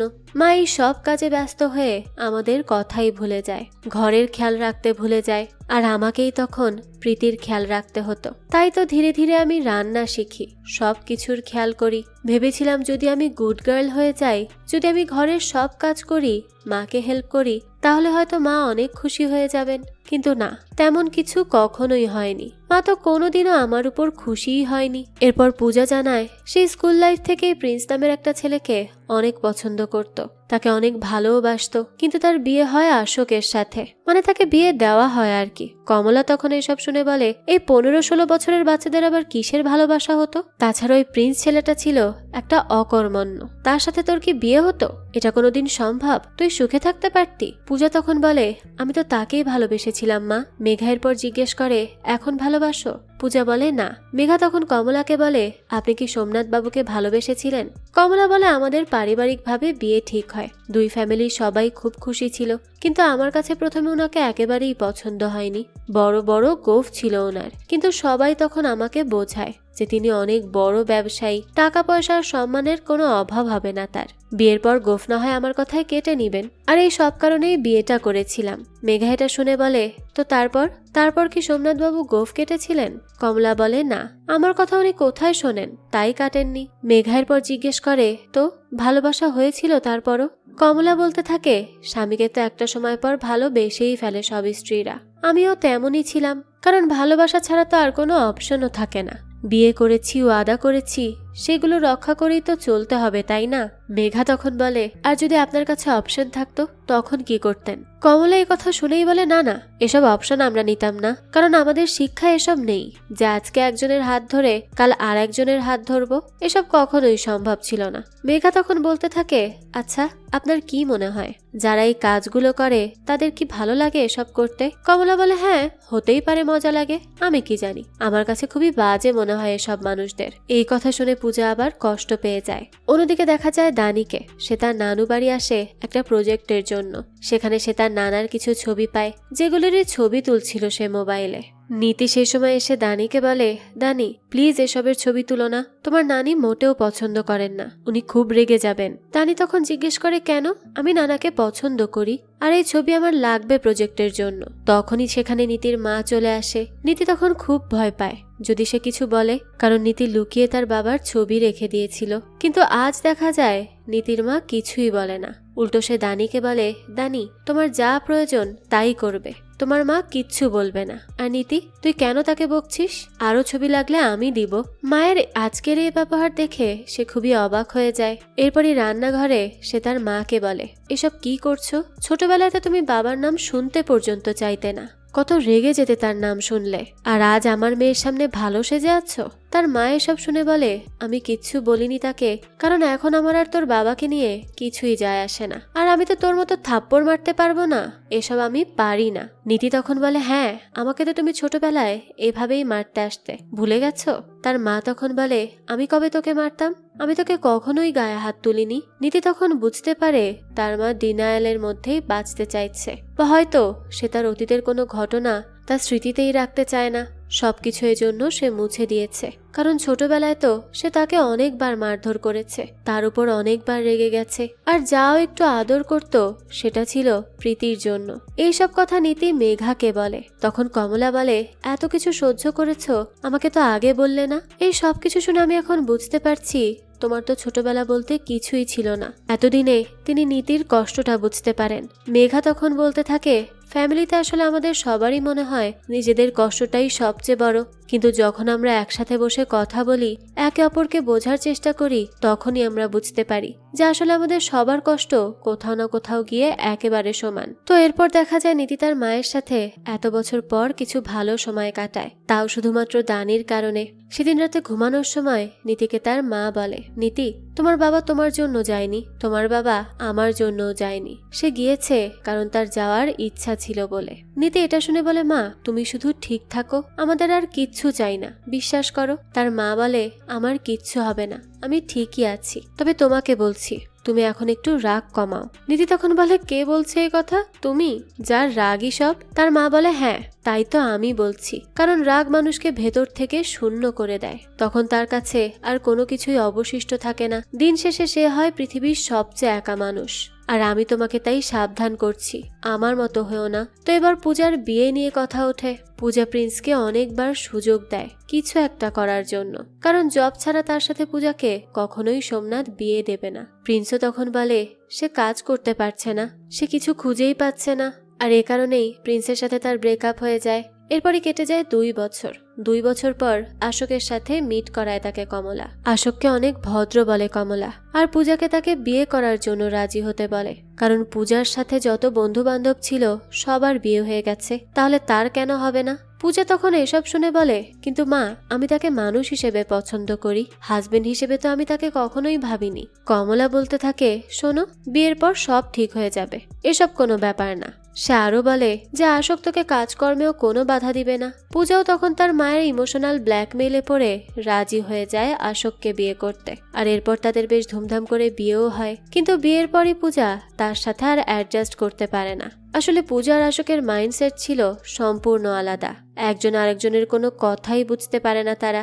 ধীরে ধীরে পূজা খুবই বিরক্ত হয়ে যায়, তাই সে চলে আসে বাবার বাড়িতে। আর এখানে আসার পরই তো চলতে থাকে কমলা আর সোমনাথের কথা। তাদের একদমই পছন্দ না এভাবে হাজবেন্ড ছেড়ে বাবার বাড়ি এসে থাকা, তাও তারা পূজাকে সময় দিচ্ছে শুধরে যাওয়ার জন্য। এই সবকিছু শুনে মেঘা কমলাকে বলে, আচ্ছা, আপনার বিয়েতে আপনি সেই ভালোবাসা কি আর পেয়েছিলেন যেটা সবাই চায়? কমলা তখন বলে, ভালোবাসা কি সেটাই তো আমি জানি না, আমার কাছে তো সেটাই ভালোবাসা ছিল, ওনার খেয়াল রাখা, উনিও আমার হাতে সব রান্না খেয়ে নিতেন কোনো অভিযোগ ছাড়া, আমাকে রানীর মতো রাখতেন, বিছানার এক কোনায় আমি সেই খুশিতেই ঘুমিয়ে থাকতাম, ছোট ছোট বিষয়ে নিজের খুশি খুঁজে নিতাম। এইভাবেই তো একটা গোটা জীবন পার করে চলে এসেছি, ভালোবাসাই তো এসব, তাই না? ভালোবাসা ছাড়া কি এভাবে জীবন কাটানো যায়?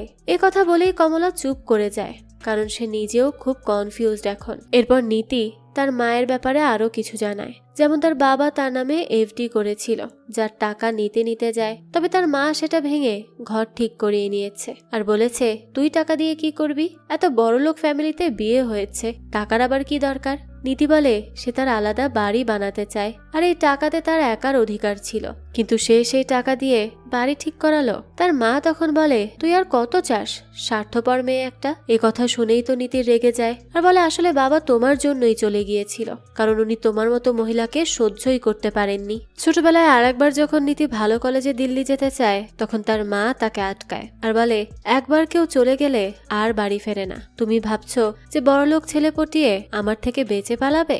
নীতি এসব শুনে বলে, মা পাগল হয়ে গেছো নাকি? কি সব বলছো? তার মা বলে, আমাকে পাগল বলবে না, আমি সব জানি কে কখন কাকে কিভাবে ছেড়ে যায় একা করে। তুমিও তোমার বাবার মতনই। বর্তমানে এই সব কিছু মেঘাকে বলতে থাকে নীতি, আর একটা সময় কান্নাই করে ফেলে। মেঘা তখন বলে, আসলে নীতি, এই সব তোমার মায়ের ভেতরে সেই ভেঙে চুরে যাওয়া মন বলতো। সে বলতো না, আর এগুলো তোমার জন্য বলতো না। সে তোমার বাবাকে হারানোর যন্ত্রণাটা মানতে পারতো না, তাই তোমার উপর সমস্ত রাগটা মিটিয়ে ফেলতো, যা হয়তোবা তার সম্পূর্ণ অনিচ্ছাকৃতভাবে হতো। তোমাকে এই বিষয়টা বুঝতে হবে। তাই তোমার ভেতরে যত রাগ, অভিমান, যন্ত্রণা আছে তা দানির উপর দেখাতে পারো না তুমি। তোমাকে সেই পরম্পরা বন্ধ করতে হবে। Generation to generation trauma chain তোমাকেই ভাঙতে হবে নীতি। আর কমলাজি, আপনার তো নীতি আর পূজার মতামত রাখা পছন্দ নয়, তাই না? কমলা বলে, না, আমি তো তাদের দুজনকেই পছন্দ করি। আমার ইচ্ছা তাদের কষ্ট দেওয়া নয়। মেঘা বলে, আমি জানি, কিন্তু আপনিও অনিচ্ছা সত্ত্বেও তাদেরকে কষ্ট দিয়ে ফেলেন। হয়তোবা আপনি সেটা রিয়েলাইজও করতে পারেন না। আপনি আপনার লাইফে কম্প্রোমাইজ করেছেন, কিন্তু তারা করতে চায় না, আর সেই বিষয়টাই আপনার ভালো লাগে না। তাই আপনাদেরকে এখন থেকে তাদের কথা শুনতে হবে। যতটা পারেন বোঝারও চেষ্টা করবেন। মেঘার এই সব কথাবার্তা শুনে কমলাও তার ভুল বুঝতে পারে, আর পূজা এবং নীতিকে ভরসা দেয় যে সে নিজেকে বদলানোর সম্পূর্ণ চেষ্টা করবে। এতে তো পূজা আর নীতিও খুশি হয়ে যায়। অন্যদিকে দেখা যায় নীতি তার মাকে বিদায় জানিয়ে ফিরে আসে, আর স্কুলে দানি সুন্দর একটা প্রেজেন্টেশন তৈরি করে দেয়। এরপর থেরাপি সেশনে আসে বিষ্ণু আর তার বাবা সোমনাথ। মেঘা সোমনাথকে বলে, আগে অন্যের কথা শুনবেন, তারপর তাকে সমাধান দিবেন। এখন আপনি যদি তার সমস্যাই না জানেন, তাহলে যে সমাধান দিবেন সেটা কি তার কাজে আসবে? সোমনাথ এটা শুনে বলে, ও আচ্ছা, ঠিক আছে। মেঘা এরপর বিষ্ণুকে বলে, তোমার কি কিছু বলার আছে? বিষ্ণু এবার বলতে থাকে যে বাবা সবসময় তার নিজ ইচ্ছায় সব করতেন। আমার কোনো ওপিনিয়নই তার কাজে আসেনি কখনো। সে শুনতেও চাননি, আমাকে কখনো কিছু জিজ্ঞেসও করেননি। ছোটবেলায় সাঁতার শিখতে আমি অনেক ভয় পেতাম, কিন্তু বাবা আমাকে টেনে হিঁচড়ে পানিতে নামান। আমি তখন বেশ ভয় পেয়েছিলাম। সেই ট্রমা এখনো আমার পিছু ছাড়েনি। এখনো আমার লাইফের সবকিছু ওনার কন্ট্রোলেই চলছে। এসব শুনে সোমনাথ বলে, আমি কি করলাম এখানে? তোর বডি ভালো হবে এই জন্যই তো আমি তোকে সাঁতার শিখিয়েছি, না হলে এত লম্বা হতে পারতি? তুই জানিস কত শর্ট ছিল তোর উচ্চতা? আমার কারণে আজ এরকম হয়েছিস, বুঝলি? মেঘা এসব শুনে বলে, আপনারা একে অপরকে দোষারোপ করবেন না। আমি শুধু যার যার পয়েন্ট অফ ভিউ জানতে জিজ্ঞেস করেছি। তো আপনি বলুন সোমনাথ বাবু, আপনার ছোটবেলায় কিভাবে সাঁতার শিখেছিলেন আপনি? সোমনাথ তখন মিথ্যা বলে যে সে বাহাদুর ছিল। তার বাবা তার খুব প্রশংসা করেছিল, কারণ সে প্রথমবারেই সাঁতার শিখে ফেলেছিল। পানিকে সে কখনোই ভয় পায়নি। কিন্তু আসলে তো সোমনাথ পানিতে খুব ভয় পেত। তার বাবার চাপে পানিতে ঝাঁপ দিলেও ডুবে মরতে মরতে বেঁচেছিল সে। তারপর সে অনেক বকাও খায় আর মারও খায়। মেঘা তখন সোমনাথকে বলে, দেখুন, আপনি সত্যি বলছেন না। আপনি যদি সত্যি না বলেন, আমি কিন্তু কোনো হেল্পই করতে পারবো না। আপনার ফ্যামিলির জন্য হলেও আপনার ইগোকে সরিয়ে সত্যি বলতে হবে, কারণ আপনার কথায় স্পষ্ট বোঝা যাচ্ছে আপনি মিথ্যা বলছেন। তখন বিষ্ণু বলে, আমি আসলে সুইমিং পুলে সাঁতার শিখতে গিয়ে ডুবে যাই। বাবার জন্যই সেটা হয়। তবে থেকে আমি খুব এনজাইটির মধ্যে থাকি। দানি আমার থেকেই সেটা পেয়েছে। ছোটবেলায় আমিও শব্দ বা ঝগড়া দেখে খুব ভয় পেতাম, অনেক কিছু ভেবে নিতাম। মেঘা এসব শুনে বলে, আচ্ছা ঠিক আছে, কিন্তু নিজেকে দোষারোপ করবেন না। দেখা যায় সোমনাথের জন্য পুলে পড়ে গিয়েছিল বিষ্ণুর ছেলে দাক্ষ, যা দেখে বিষ্ণু খুবই ভয় পেয়ে যায়। আর পরে তার বাবাকে বলে, তুমি কেন তাকে পুলে নিয়ে গেলে? সোমনাথ বলে, কেন নিয়েছি মানে? সে চাইছিল সেখানে সাঁতার কাটবে। আর বাচ্চাকে কি তোর মতন করে রাখতে চাস নাকি? তাকে তো দুনিয়া শেখাতে হবে, তাই না? বিষ্ণু তখন রেগে গিয়ে বলে, সে 6 বছরের ছেলে, তাকে এখনই এত কিছু শিখতে হবে না। একটুর জন্য তো সে ডুবেই যেত, এভাবে কেন তুমি তাকে নামাবে? সোমনাথ তখন রেগে গিয়ে বলে, আমি তাকে পানিতে নামিয়েছিলাম কারণ আমি তাকে তোর মতো ভীতু ভাগুড়ে বানাতে চাইনি। তুই তো একটু কিছু হলেই পালিয়ে যাস। সাঁতার ক্লাস থেকে ভাগলি, পড়াশোনা থেকে ভাগলি, আর দোকান ছেড়েও পালালি, কিন্তু সে হচ্ছে বাঘের বাচ্চা, তাই তাকে সেই রকমই আমি বানাবো। বিষ্ণু বলতে থাকে, আমরা মানুষের বাচ্চা, আর তাকেও মানুষের বাচ্চা হয়েই থাকতে দাও বাবা। আমি তোমার কাছে হাত জোড় করছি। আমরা তোমার মতো এত সাহসী না আর দোকান থেকে আমি পালাইনি। তুমি আমাকে কখনো কিছু শান্তিতে বসে বুঝিয়ে দাওনি, তাই আমি বাধ্য হয়েছিলাম দোকান ছেড়ে বেরিয়ে আসতে। সব সময় বলেছ আমার দ্বারা কিচ্ছু হবে না, আমি নাকি কিচ্ছু পারি না, তো এই জন্যই আমি এই ঘর ছাড়তে চাই। তুমি তো বাঘ, তাই না? তাহলে থাকো বাঘের মতো একা। আমরা মানুষ, তাই আমরা একা থাকতে পারবো না, তাই আমরাই আলাদা হয়ে যাচ্ছি। এই বলেই বিষ্ণু চলে যায়। বর্তমানে মেঘাকে সোমনাথ বলে, আসলে সত্যি বলতে একা থাকলে মানুষ ভয় পেয়েই যায়। আমিও পেয়েছিলাম। আমাদের ফ্যামিলিতে একটা ব্যাপার ছিল, কেউ যদি ভয় পেয়ে যেত তাহলে তাকে সবাই একটু অন্য চোখে দেখত, সে যেন বেঁচে থাকারই যোগ্য নয়। তাই বাবা আমাকে একরকম টর্চার করেই সাঁতার শিখতে বাধ্য করে। ঠান্ডা পানিতে আমার প্রাণ কেঁপে উঠেছিল, তাও উঠে আসা নিষেধ ছিল। আমি না চাইতেও আমাকে পানিতেই থাকতে হতো যতক্ষণ না সাঁতার শিখতে পেরেছি। এভাবেই আমি দেখতে দেখতে বড় হয়ে যাই। এসব শুনে মেঘা বলে, আপনাকে অনেক ধন্যবাদ নিজের কথাগুলো শেয়ার করার জন্য। আর আপনাদের দুজনের মধ্যেই কমন জিনিস হচ্ছে ভয়। দুজনেই ভয় পান, কিন্তু প্রকাশ করতে পারেন না। সোমনাথ বলে, আসলে আমি শুধু চাই আমার ছেলে যেন কোনো ভয় না পায়, সে যেন ভয় পেলেও সেটা থেকে বেরিয়ে আসতে সক্ষম হয়। মেঘা তখন বলে, আপনাদের দুজনের ভয়ের সাথে ডিল করার সিস্টেম আলাদা, তাই বলছি আপনারা যদি একে অপরের সাথে ঝগড়া করেন সেই আলাদা সিস্টেমের জন্য, তাহলে কিন্তু নিজেদেরই সম্পর্ককে অপমান করা হবে। বিষ্ণু তখন বলে, আমাকে কখনো বাবা ভালো করে কিচ্ছু বলেননি, সবসময় আজে বাজে কথা বলেছেন আর আমাকে সবসময় নিচু ফিল করিয়েছেন। এই কথা শুনে সোমনাথ বলে, আমি এসব কি তোকে কষ্ট দিতে করেছি নাকি? আমি তোর মায়ের মতো বাবুসোনা করি না, তার মানে কি আমি তোকে ভালোবাসি না? আমি কি তোর শত্রু? মেঘা তখন বলে, ভালোই যখন বাসেন তাহলে কেন তাকে আপনার ভালোবাসাটা দেখাবেন না? আপনি যদি সেটা না করেন তাহলে আপনার সন্তানরা কিভাবে বুঝবে আপনি তাদেরকে ভালোবাসেন? তাদেরকে কষ্ট দিতে চান না আপনি, এটা তো আপনাকে শো করতে হবে, তাই না? কিছু জিনিস শো করলে তবেই অপর প্রান্তে থাকা মানুষ সেটা বুঝতে পারে। মেঘা এরপর বিষ্ণুকে বলে, আচ্ছা তুমি কি আশা করো তোমার বাবার কাছ থেকে? বিষ্ণু বলে, আমি স্বপ্ন দেখি বাবা আমার দিকে হাসতে হাসতে আসছেন আর আমার পিঠে ট্যাপ করে করে বলছেন, আমি তোকে নিয়ে অনেক গর্বিত বাবা। মেঘা এসব শুনে সোমনাথকে বলে, আচ্ছা আপনার বাবা কি কখনো এরকম করেছেন? সোমনাথ বলে, না, প্রশ্নই আসে না। বাবা তো সবসময় আমার ভুল খুঁজে বেড়াতেন আর ছোটখাটো ভুলেই তিনি চামড়া তোলার মতো মার দিতেন। মেঘা তখন বিষ্ণুকে বলে, দেখলে তুমি বিষ্ণু, এখানে তোমার বাবার প্রতি উচিত সহানুভূতিশীল হওয়া। উনি তোমাকে ভালোবাসা দেখাতে পারেন না, তার কারণ উনি নিজে কখনো সেই ভালোবাসা পাননি। উনি তো জানেনই না ভালোবাসা কাউকে কিভাবে শো করতে হয়। এভাবেই আমরা পেছনের দিকে গিয়ে সবাইকে দোষারোপ করতে পারবো, কিন্তু তাতে না কোনো লাভ হবে না। আমাদের লাভ হবে বর্তমানকে বদলাতে পারলে, সহানুভূতিশীল হয়ে ভালোবাসা দিয়ে। যখন চয়েস ইগো আর ভালোবাসার মধ্যে হয় তখন মানুষ ইগোকে বেছে নেয়, কারণ সেটা মানুষের কাছে বেশি ইজি মনে হয়। ইগোকে এড়িয়ে ভালোবাসাকে আপন করা সবচেয়ে বেশি ডিফিকাল্ট হয়ে থাকে, আর যারা এই ডিফিকাল্ট কাজ একবার করে ফেলে তারাই জীবনে জিতে যায়। তো ফেরার পথে দাক্সকে বিষ্ণু বলে, সুইমিং সত্যিই শিখতে চাও? দাক্স বলে, হ্যাঁ বাবা। বিষ্ণু তখন বলে, ঠিক আছে, তাহলে আগামী সপ্তাহ থেকেই শুরু করছি, চলো। সোমনাথ তখন তার নাতির সাথে সুইমিং এর ছবি দেখে খুব খুশি হয়, তাই পরদিনই সে কল করে বিষ্ণুকে। আর দাক্স তখন বলে, বাবা চলো, দাদু আমাদেরকে সুইমিং শিখাবে। সোমনাথ বলে, এই বিষ্ণু চলে আয়। আজ তো আর বিষ্ণুও ভয় পায় না, সেও চলে যায় বাবার ভরসায় পানিতে। সোমনাথ তার নাতি আর ছেলেকে একসাথে সুইমিং শেখাতে শুরু করে, আর এভাবেই বাবা ছেলের মধ্যে সম্পর্কের বেশ উন্নতি হচ্ছিল। তারাও এখন অনেক বেশি হ্যাপি ছিল। এদিকে অফিসে অনেক কাহিনী করার পর বিষ্ণু সুমিতের সাথে দেখা করে, আর সুমিত তখন তাকে অফার করে দুবাইয়ে অ্যাসিস্ট্যান্ট ম্যানেজার হয়ে যাওয়ার জন্য। এদিকে সোমনাথকে কল করে অমি নামের এক লোক। কলটা রিসিভ করে পূজা। সে কল রিসিভ করতেই আমি বলে, আমার টাকা কবে দিবেন? 10 লাখ টাকা নিলেন, কিন্তু এখন তো দেওয়ার নামই নেই। পূজা তখন জিজ্ঞেস করে, কিসের টাকা আর কে আপনি? তখনই সোমনাথ তার কাছ থেকে ফোনটা নিয়ে নেয় আর বলে, আমি তোমার সাথে পরে কথা বলছি। পূজা এরপর বলতে থাকে, বাবা এসব কি, কিসের টাকা এনেছিলে, সত্যি করে বলো। সোমনাথ বলে, আরে মার্কেট থেকে নিয়েছি, এরকম তো সব ব্যবসায়ী নেয়, দরকার হলে তাই আমিও নিয়েছি, কি হয়েছে তাতে? পূজা বলে, বাবা কবে নিলে টাকা আর আমাকে জানালে না কেন? সোমনাথ বলে, কি এখন কি সব ছোটখাটো কথা তোকে বলবো আমি? তুই আমাকে বলিস তোর সব কথা? তো সেদিন সন্ধ্যায় একটা রেস্টুরেন্টে এনে বিষ্ণু তার ফ্যামিলিকে জানায় যে সে দুবাই হেড ম্যানেজার হয়ে যাচ্ছে, ফাইনালি তার প্রমোশন হয়ে গেছে। সবাই তো এই কথা শুনে খুব খুশি হয়, আর সোমনাথও। তবে তখন বিষ্ণু বলে, ফ্যামিলিকে নিতে লাগবে আরো 5-6 মাস। এই কথা শুনে মনে মনে রেগে যায় নীতি, কারণ সে তো ভেবেছিল দুবাই বিষ্ণুর সাথে সাথেই সে চলে যাবে, কিন্তু তা হচ্ছে না। তাই তার একটু মন খারাপ হয়। এবার তারা আবারও থেরাপি সেশনে আসে, যেখানে মেঘাজ তাদের মধ্যে নতুন এক বিষয় নিয়ে কথা বলে, যে মানুষ কিভাবে খারাপ কিছুতে অভ্যাস গড়ে তোলে সেটা নিয়ে। দৃশ্য চলে যায় রাতের বেলা। সোমনাথ কমলাকে বলে, এখন থেকে নিজের স্বাস্থ্যের খেয়াল রাখা শুরু করো। ছেলে তো চলেই যাচ্ছে ছেড়ে, এখন আমাদেরকেই দেখে রাখতে হবে। কমলা বলে, না জানি সে ওখানে কিভাবে থাকবে, একা একা সব পারবে তো? কখনো কিছু একা করেনি তো? সোমনাথ তখন বলে, আমি তো ভাবছি আমার গর্ব করার দিন শেষ।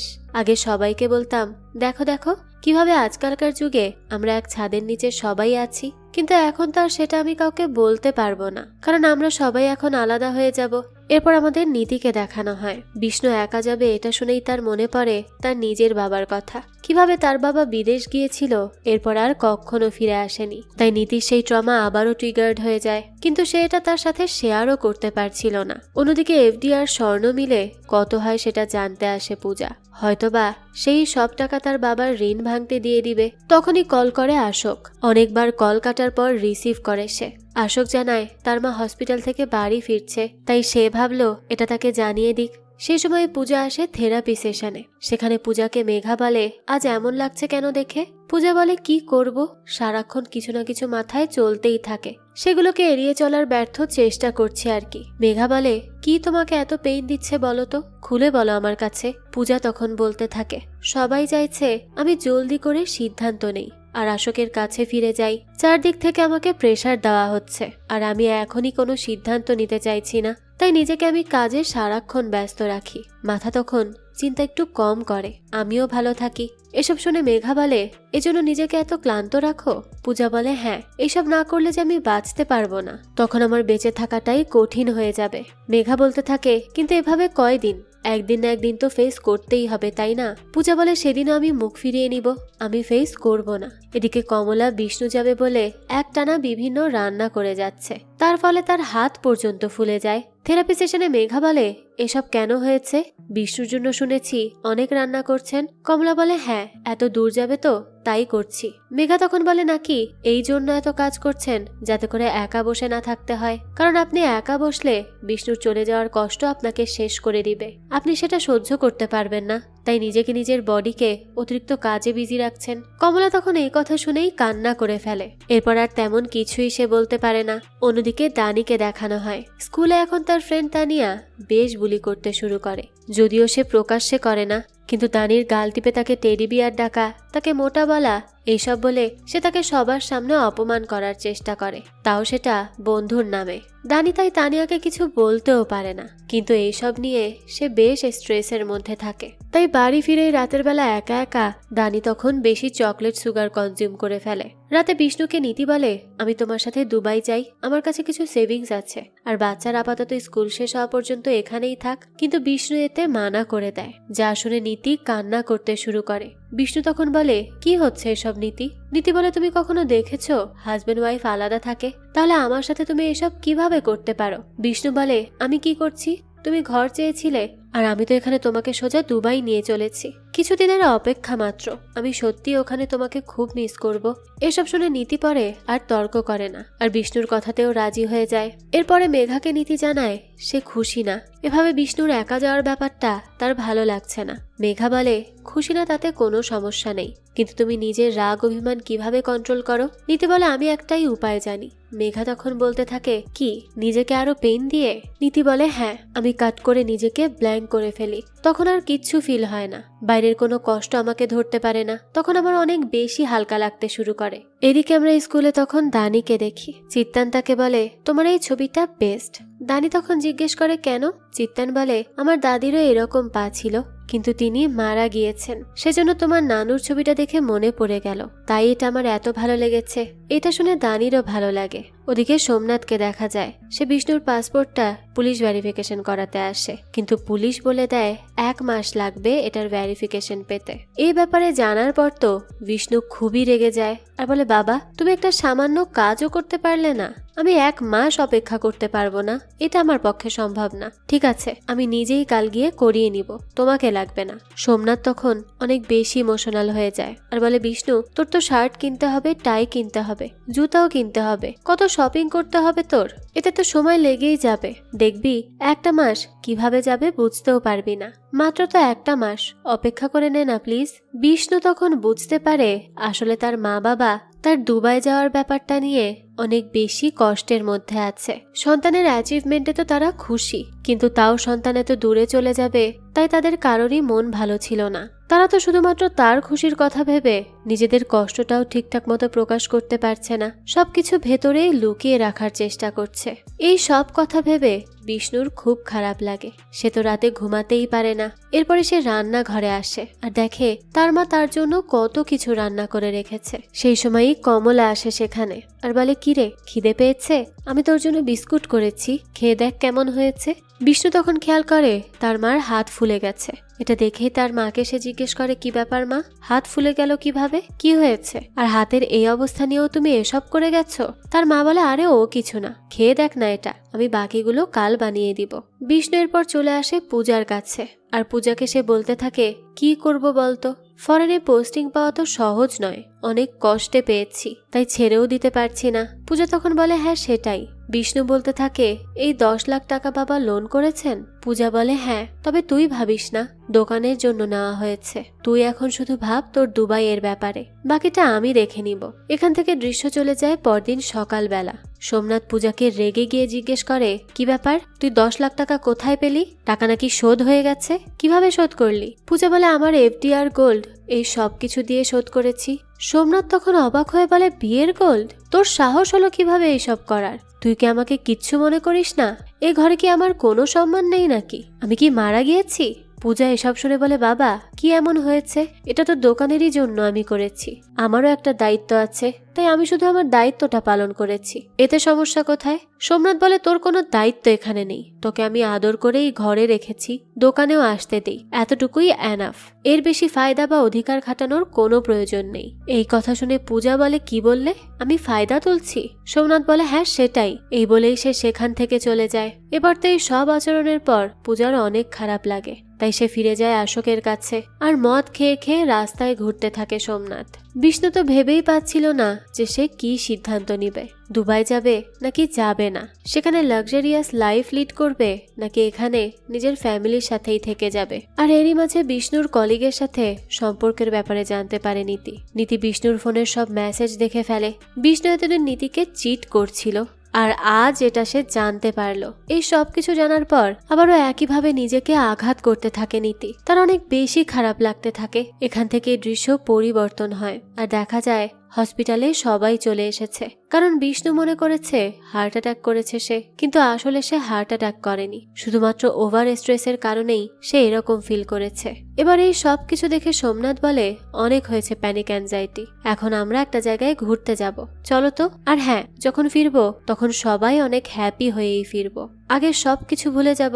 এ কথা শুনেই বিষ্ণু একটা জায়গার নাম বলে আর এরপর তারা সবাই মিলে সেখানে চলে আসে। থেরাপিতে আসার পরই মেঘা তাদের সবাইকে বলে যে এটা আমাদের শেষ থেরাপি, এখানে আপনাদেরকে সব সত্যি ফিলিংসটা জানাতে হবে, কোনো কিছু লুকানো যাবে না, আর এমন সব কথা বলতে হবে যা আগে কাউকে বলা হয়নি। আর সেসব শুনে আপনাকে আপনার ফ্যামিলি সেভাবেই গ্রহণ করবে।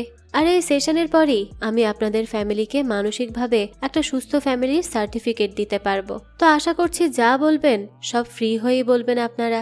সোমনাথ এসব শুনে বলে, ও তাহলে তো আমাদেরকে আর কেউ আটকাতে পারবে না। তো এবার তাদের ঘুরতে যাওয়ার সময় দেখানো হয় যে সেখানে গিয়েও কমলা শান্তিতে কিচ্ছু করতে পারে না, কেননা সোমনাথ বারবার তাকে ডেকে নিয়ে আসে যে সে নাকি কিছুই পাচ্ছে না, কিন্তু কমলা তো এসেই সেটা চোখের সামনে পেয়ে যায়। সোমনাথ তখন বলে, কেন তুমি এদিকে ওদিকে যাবে? আমি বলেছি না আমার সবকিছু হাতের কাছে চাই, যত সব। কমলা এখন একা একা নিজেকে দেখে খুব রাগ করে, কারণ সে যে লাইফ কাটিয়েছে তার কোনো মানেই নেই, তার মধ্যে কোনো কিছুই ছিল না।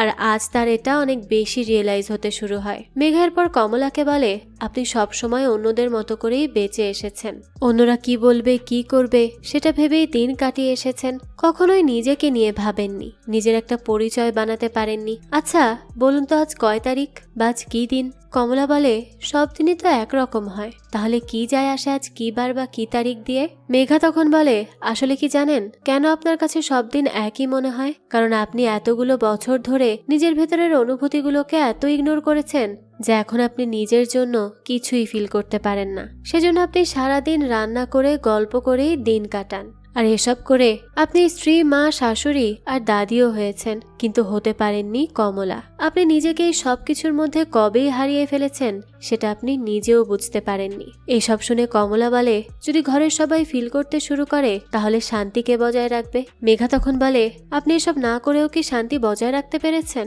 তখনই সবার চোখ দিয়ে পানি পড়ে আর কমলাও কেঁদে দেয়। অন্যদিকে আরেকটা দৃশ্য দেখানো হয় যেখানে অশোক আর পূজা এক জায়গায় বসে কথা বলতে। অশোক বলে, আমি না তোমাকে বিয়ে করে খুব লাকি ফিল করি, মনে হয় কোনো রাজকুমারীকে বিয়ে করেছি, কিন্তু আই এম সরি পূজা, আমি তোমাকে খুশি রাখতে পারিনি। এসব শুনে পূজা বলে, আমি কোনো রাজকুমারী না, আমি একটা সাধারণ মেয়ে। আমরা একে অপরের থেকে অনেক আলাদা, কিন্তু তার মানে এই না যে আমাদের উপর কোনো ফোর্স আছে বদলে যাওয়ার জন্য। আমি যেমন আছি ঠিক আছি, আর তুমিও অনেক ভালো। অশোক তখন বলে, হ্যাঁ, শুধুমাত্র তোমার জন্য আমি পারফেক্ট না, এটাই সমস্যা। তো এরপর মেঘাকে পূজা বলে, আমি খুব একা ফিল করি, আমি আমার বিয়েতে খুশি না, এমনকি অশোকও খুশি না, আমরা একে অপরের জন্য একেবারেই ঠিক না। সোমনাথ এটা শুনে বলে, একাকিত্ব তো হাজবেন্ডের থেকেই দূর হয়, তাই না? হাজবেন্ডের কাছে থাকলে তো আর সে একাকিত্বে ভুগত না। পূজা তখন বলতে থাকে, আমি ডিভোর্স চাই, অশোকের সাথে আমি আর থাকতে চাই না, আর আমাদের দোকানেই আমি কাজ করতে চাই, নিজের মতো করে বাঁচতে চাই। এরপর নীতি বলে, আমার মাঝে মধ্যে এত রাগ হয় যে সহ্য করতে পারি না। আমি 13 বছর এই ফ্যামিলিকে দিয়েছি শুধুমাত্র তাদেরকে হ্যাপি রাখতে, কিন্তু তাও তাদের জন্য কম পড়ে যায়। ঝগড়া হলেই আমি খারাপ, আমার মুখ খারাপ, আরো না জানি কত কিছু। আমার জন্য তো কেউ নেই, এরা কেউ তো নিজেদের দোষ চোখে দেখে না। বিষ্ণু বলতে থাকে, কিন্তু আমি তো তোমার বলা সব দিয়েছি, ব্যাগ, জুতা, কাপড় সব দামি দামি, তোমার জন্য এখন ঘরেরও ব্যবস্থা করছি। তাহলে? নীতি এটা শুনে বলে, যদি তুমি আমার পাশে থাকতে তাহলে এই সব কিছু আমার কোনোই প্রয়োজন হতো না। এই ঘরে আমার জন্য কিচ্ছু নেই, আর এখন আসছে ফ্যামিলি নিয়ে কথা বলতে। মেঘা বলতে থাকে, তুমি কি এই বিয়ে করে খুশি না নীতি? নীতি বলে, বিয়ে তো আমি খুশিতেই করেছিলাম, কিন্তু আমি এইরকম লাইফ কখনো চাইনি। আমি একটা ব্রাইট মেয়ে হতে চেয়েছিলাম, যার লাইফে শুধু হাসি আর হাসি থাকবে। আমি জানি না আমি কিভাবে এরকম হলাম। তারপর মেঘা আসে প্রশ্ন নিয়ে বিষ্ণুর কাছে। বিষ্ণু বলে, আমার মনে হয় আমি সবচেয়ে ইউজলেস আর এলোমেলো একজন মানুষ, আমি একটা অকর্মণ্য, আমি কিচ্ছু করতে পারি না। এখন তো মনে হয় অফিসে আমি শুধু নামেই যাই, আমার জবের প্রতি কোনো আগ্রহ নেই, আমার প্যাশন এটা নয়। মেঘা তখন জিজ্ঞেস করে, তাহলে কেন জব করছেন? বিষ্ণু জানায়, কারণ আমি প্রমাণ করতে চাইছিলাম একা কিছু করার যোগ্যতা আছে আমার। মেঘা এরপর আসে সোমনাথের কাছে। সোমনাথ বলে, আমার কাছে অদ্ভুত লাগছে এদের এত ফিলিংসের কথা জেনে, আমি তো কিছুই জানতাম না। আসলে আমার মনের মধ্যে একটা ভয় ছিল যে আমার ছেলেমেয়েরা যদি আমাকে একা রেখে যায় আমি তাহলে কিভাবে থাকবো, আমি তো একা হয়ে যাব। আসলে আমাকে আমার 6 বছর বয়সে আমার মা বাবা ফুপুর কাছে পাঠিয়ে দেয়। ফুপুর কোনো সন্তান ছিল না, কিন্তু আমি ভাবছিলাম এত ভাই বোনের মধ্যে আমাকেই কেন দূর করে দিল। তখন বুঝতে পারি হয়তোবা আমি সবচেয়ে অকর্মণ্য, আমি কিচ্ছু পারি না। তাই সেই জেদ থেকে হয়তো নিজের বিজনেস শুরু করি, আর এই জেদ এখন পর্যন্ত চলে আসছে। তো এই সব কথা জানার পর পুরো কারকারিয়া ফ্যামিলি ইমোশনাল হয়ে পড়ে, আর সেখানে সোমনাথ সবাইকে সরি বলে। এবার স্কুলের প্রেসিডেন্ট হয়ে যায় দানি, সবাই তো খুব হ্যাপি হয়। এরপরই শেষবার থেরাপি সেশনে আসে আর জানায় সব ঠিক আছে এখন। মেঘা তখন বলতে থাকে, সে জলদি রিপোর্টও দিয়ে দিবে। তো রাতে বিষ্ণু জানায় সে বিদেশ যাবে না, আর আলাদাও থাকবে না। ঘরের টাকা দিবে বলেছিল তার বাবা, কিন্তু বিষ্ণু মানা করে। সে চায় একসাথে থাকতে, তবে এই কথায় আবারও রেগে যায় নীতি। সে ঘরে এসে বিষ্ণুকে বলে, আমি কত কিছু করেছি আলাদা থাকার জন্য, তোমার অ্যাফেয়ার পর্যন্ত আমি এড়িয়ে গিয়েছি। বিষ্ণু এর কথা শুনে বলে, আরে এটা আমার প্রমোশনের জন্য ট্রিক ছিল, এর বেশি কিছু না। কিন্তু নীতি তো খুব রেগে যায় আর তার ভেতরে জমে থাকা সব রাগ ঝেড়ে ফেলে। শেষে নীতি বলে, তুমি আমাকে আমার মায়ের মতো করে ফেলেছ, আমার মা আমার বাবার পেছনে পুরো জীবন শেষ করেছে, এখন আমারও তাই হবে। তো দৃশ্য এখান থেকে চলে যায় পরের দিন, আর তারা তখন পারফেক্ট ফ্যামিলির রিপোর্ট পেয়ে যায়। এতে তো সবাই অনেক খুশি ছিল। তবে মেঘা তাদেরকে বলে, এতদিন আপনারা থেরাপি নিয়েছেন দানির জন্য, এখন কি আপনাদের নিজেদের কারণে থেরাপি নিতে চান? আর এই প্রশ্নের সাথে সাথে এই গল্পটাও এখানেই শেষ হয়ে যায়। আজকের এই গল্পটার কিন্তু সেকেন্ড সিজনে আসতে চলেছে, সেখানেই হয়তো আমরা এই কারকারিয়া পরিবারের আরো মজার মজার কাণ্ড কারখানা দেখতে পাবো। তবে এর সেকেন্ড সিজন আসা পর্যন্ত যে একটু ওয়েট আপনাদেরকে করতেই হবে, আর এর পরবর্তী সিজন যখনই আসবে তা আমি অবশ্যই আপনাদের জন্য এক্সপ্লেইন করার চেষ্টা করব। এই তো ছিল আজকের গল্প। পারিবারিক এই গল্পটি আপনাদের কাছে কেমন লেগেছে সেটা অবশ্যই আমাদেরকে কমেন্ট করে জানাবেন। যদি এতটুকুও ভালো লেগে থাকে তাহলে একটি লাইক দিয়ে যাবেন। আর হ্যাঁ, আমাদের এই চ্যানেলে কিন্তু প্রতিনিয়তই নতুন নতুন ভিডিও আপলোড করা হয়। সেই সব ভিডিওর আপডেট পেতে আমাদের চ্যানেলটিকে সাবস্ক্রাইব করে বেল আইকনে অল দিয়ে রাখতে কিন্তু ভুলবেন না। আর একটা কথা, আমাদের সকল ভিডিওর আপডেট পেতে জয়েন করতে পারেন আমাদের হোয়াটসঅ্যাপ চ্যানেলে, লিংক ডেসক্রিপশন বক্সেই দেয়া আছে। আজকে তাহলে এই পর্যন্তই, আবারও হাজির হব নতুন কোনো ভিডিও নিয়ে। সেই পর্যন্ত সবাই ভালো থাকবেন আর আমাদের চ্যানেলের সাথেই থাকবেন। ধন্যবাদ।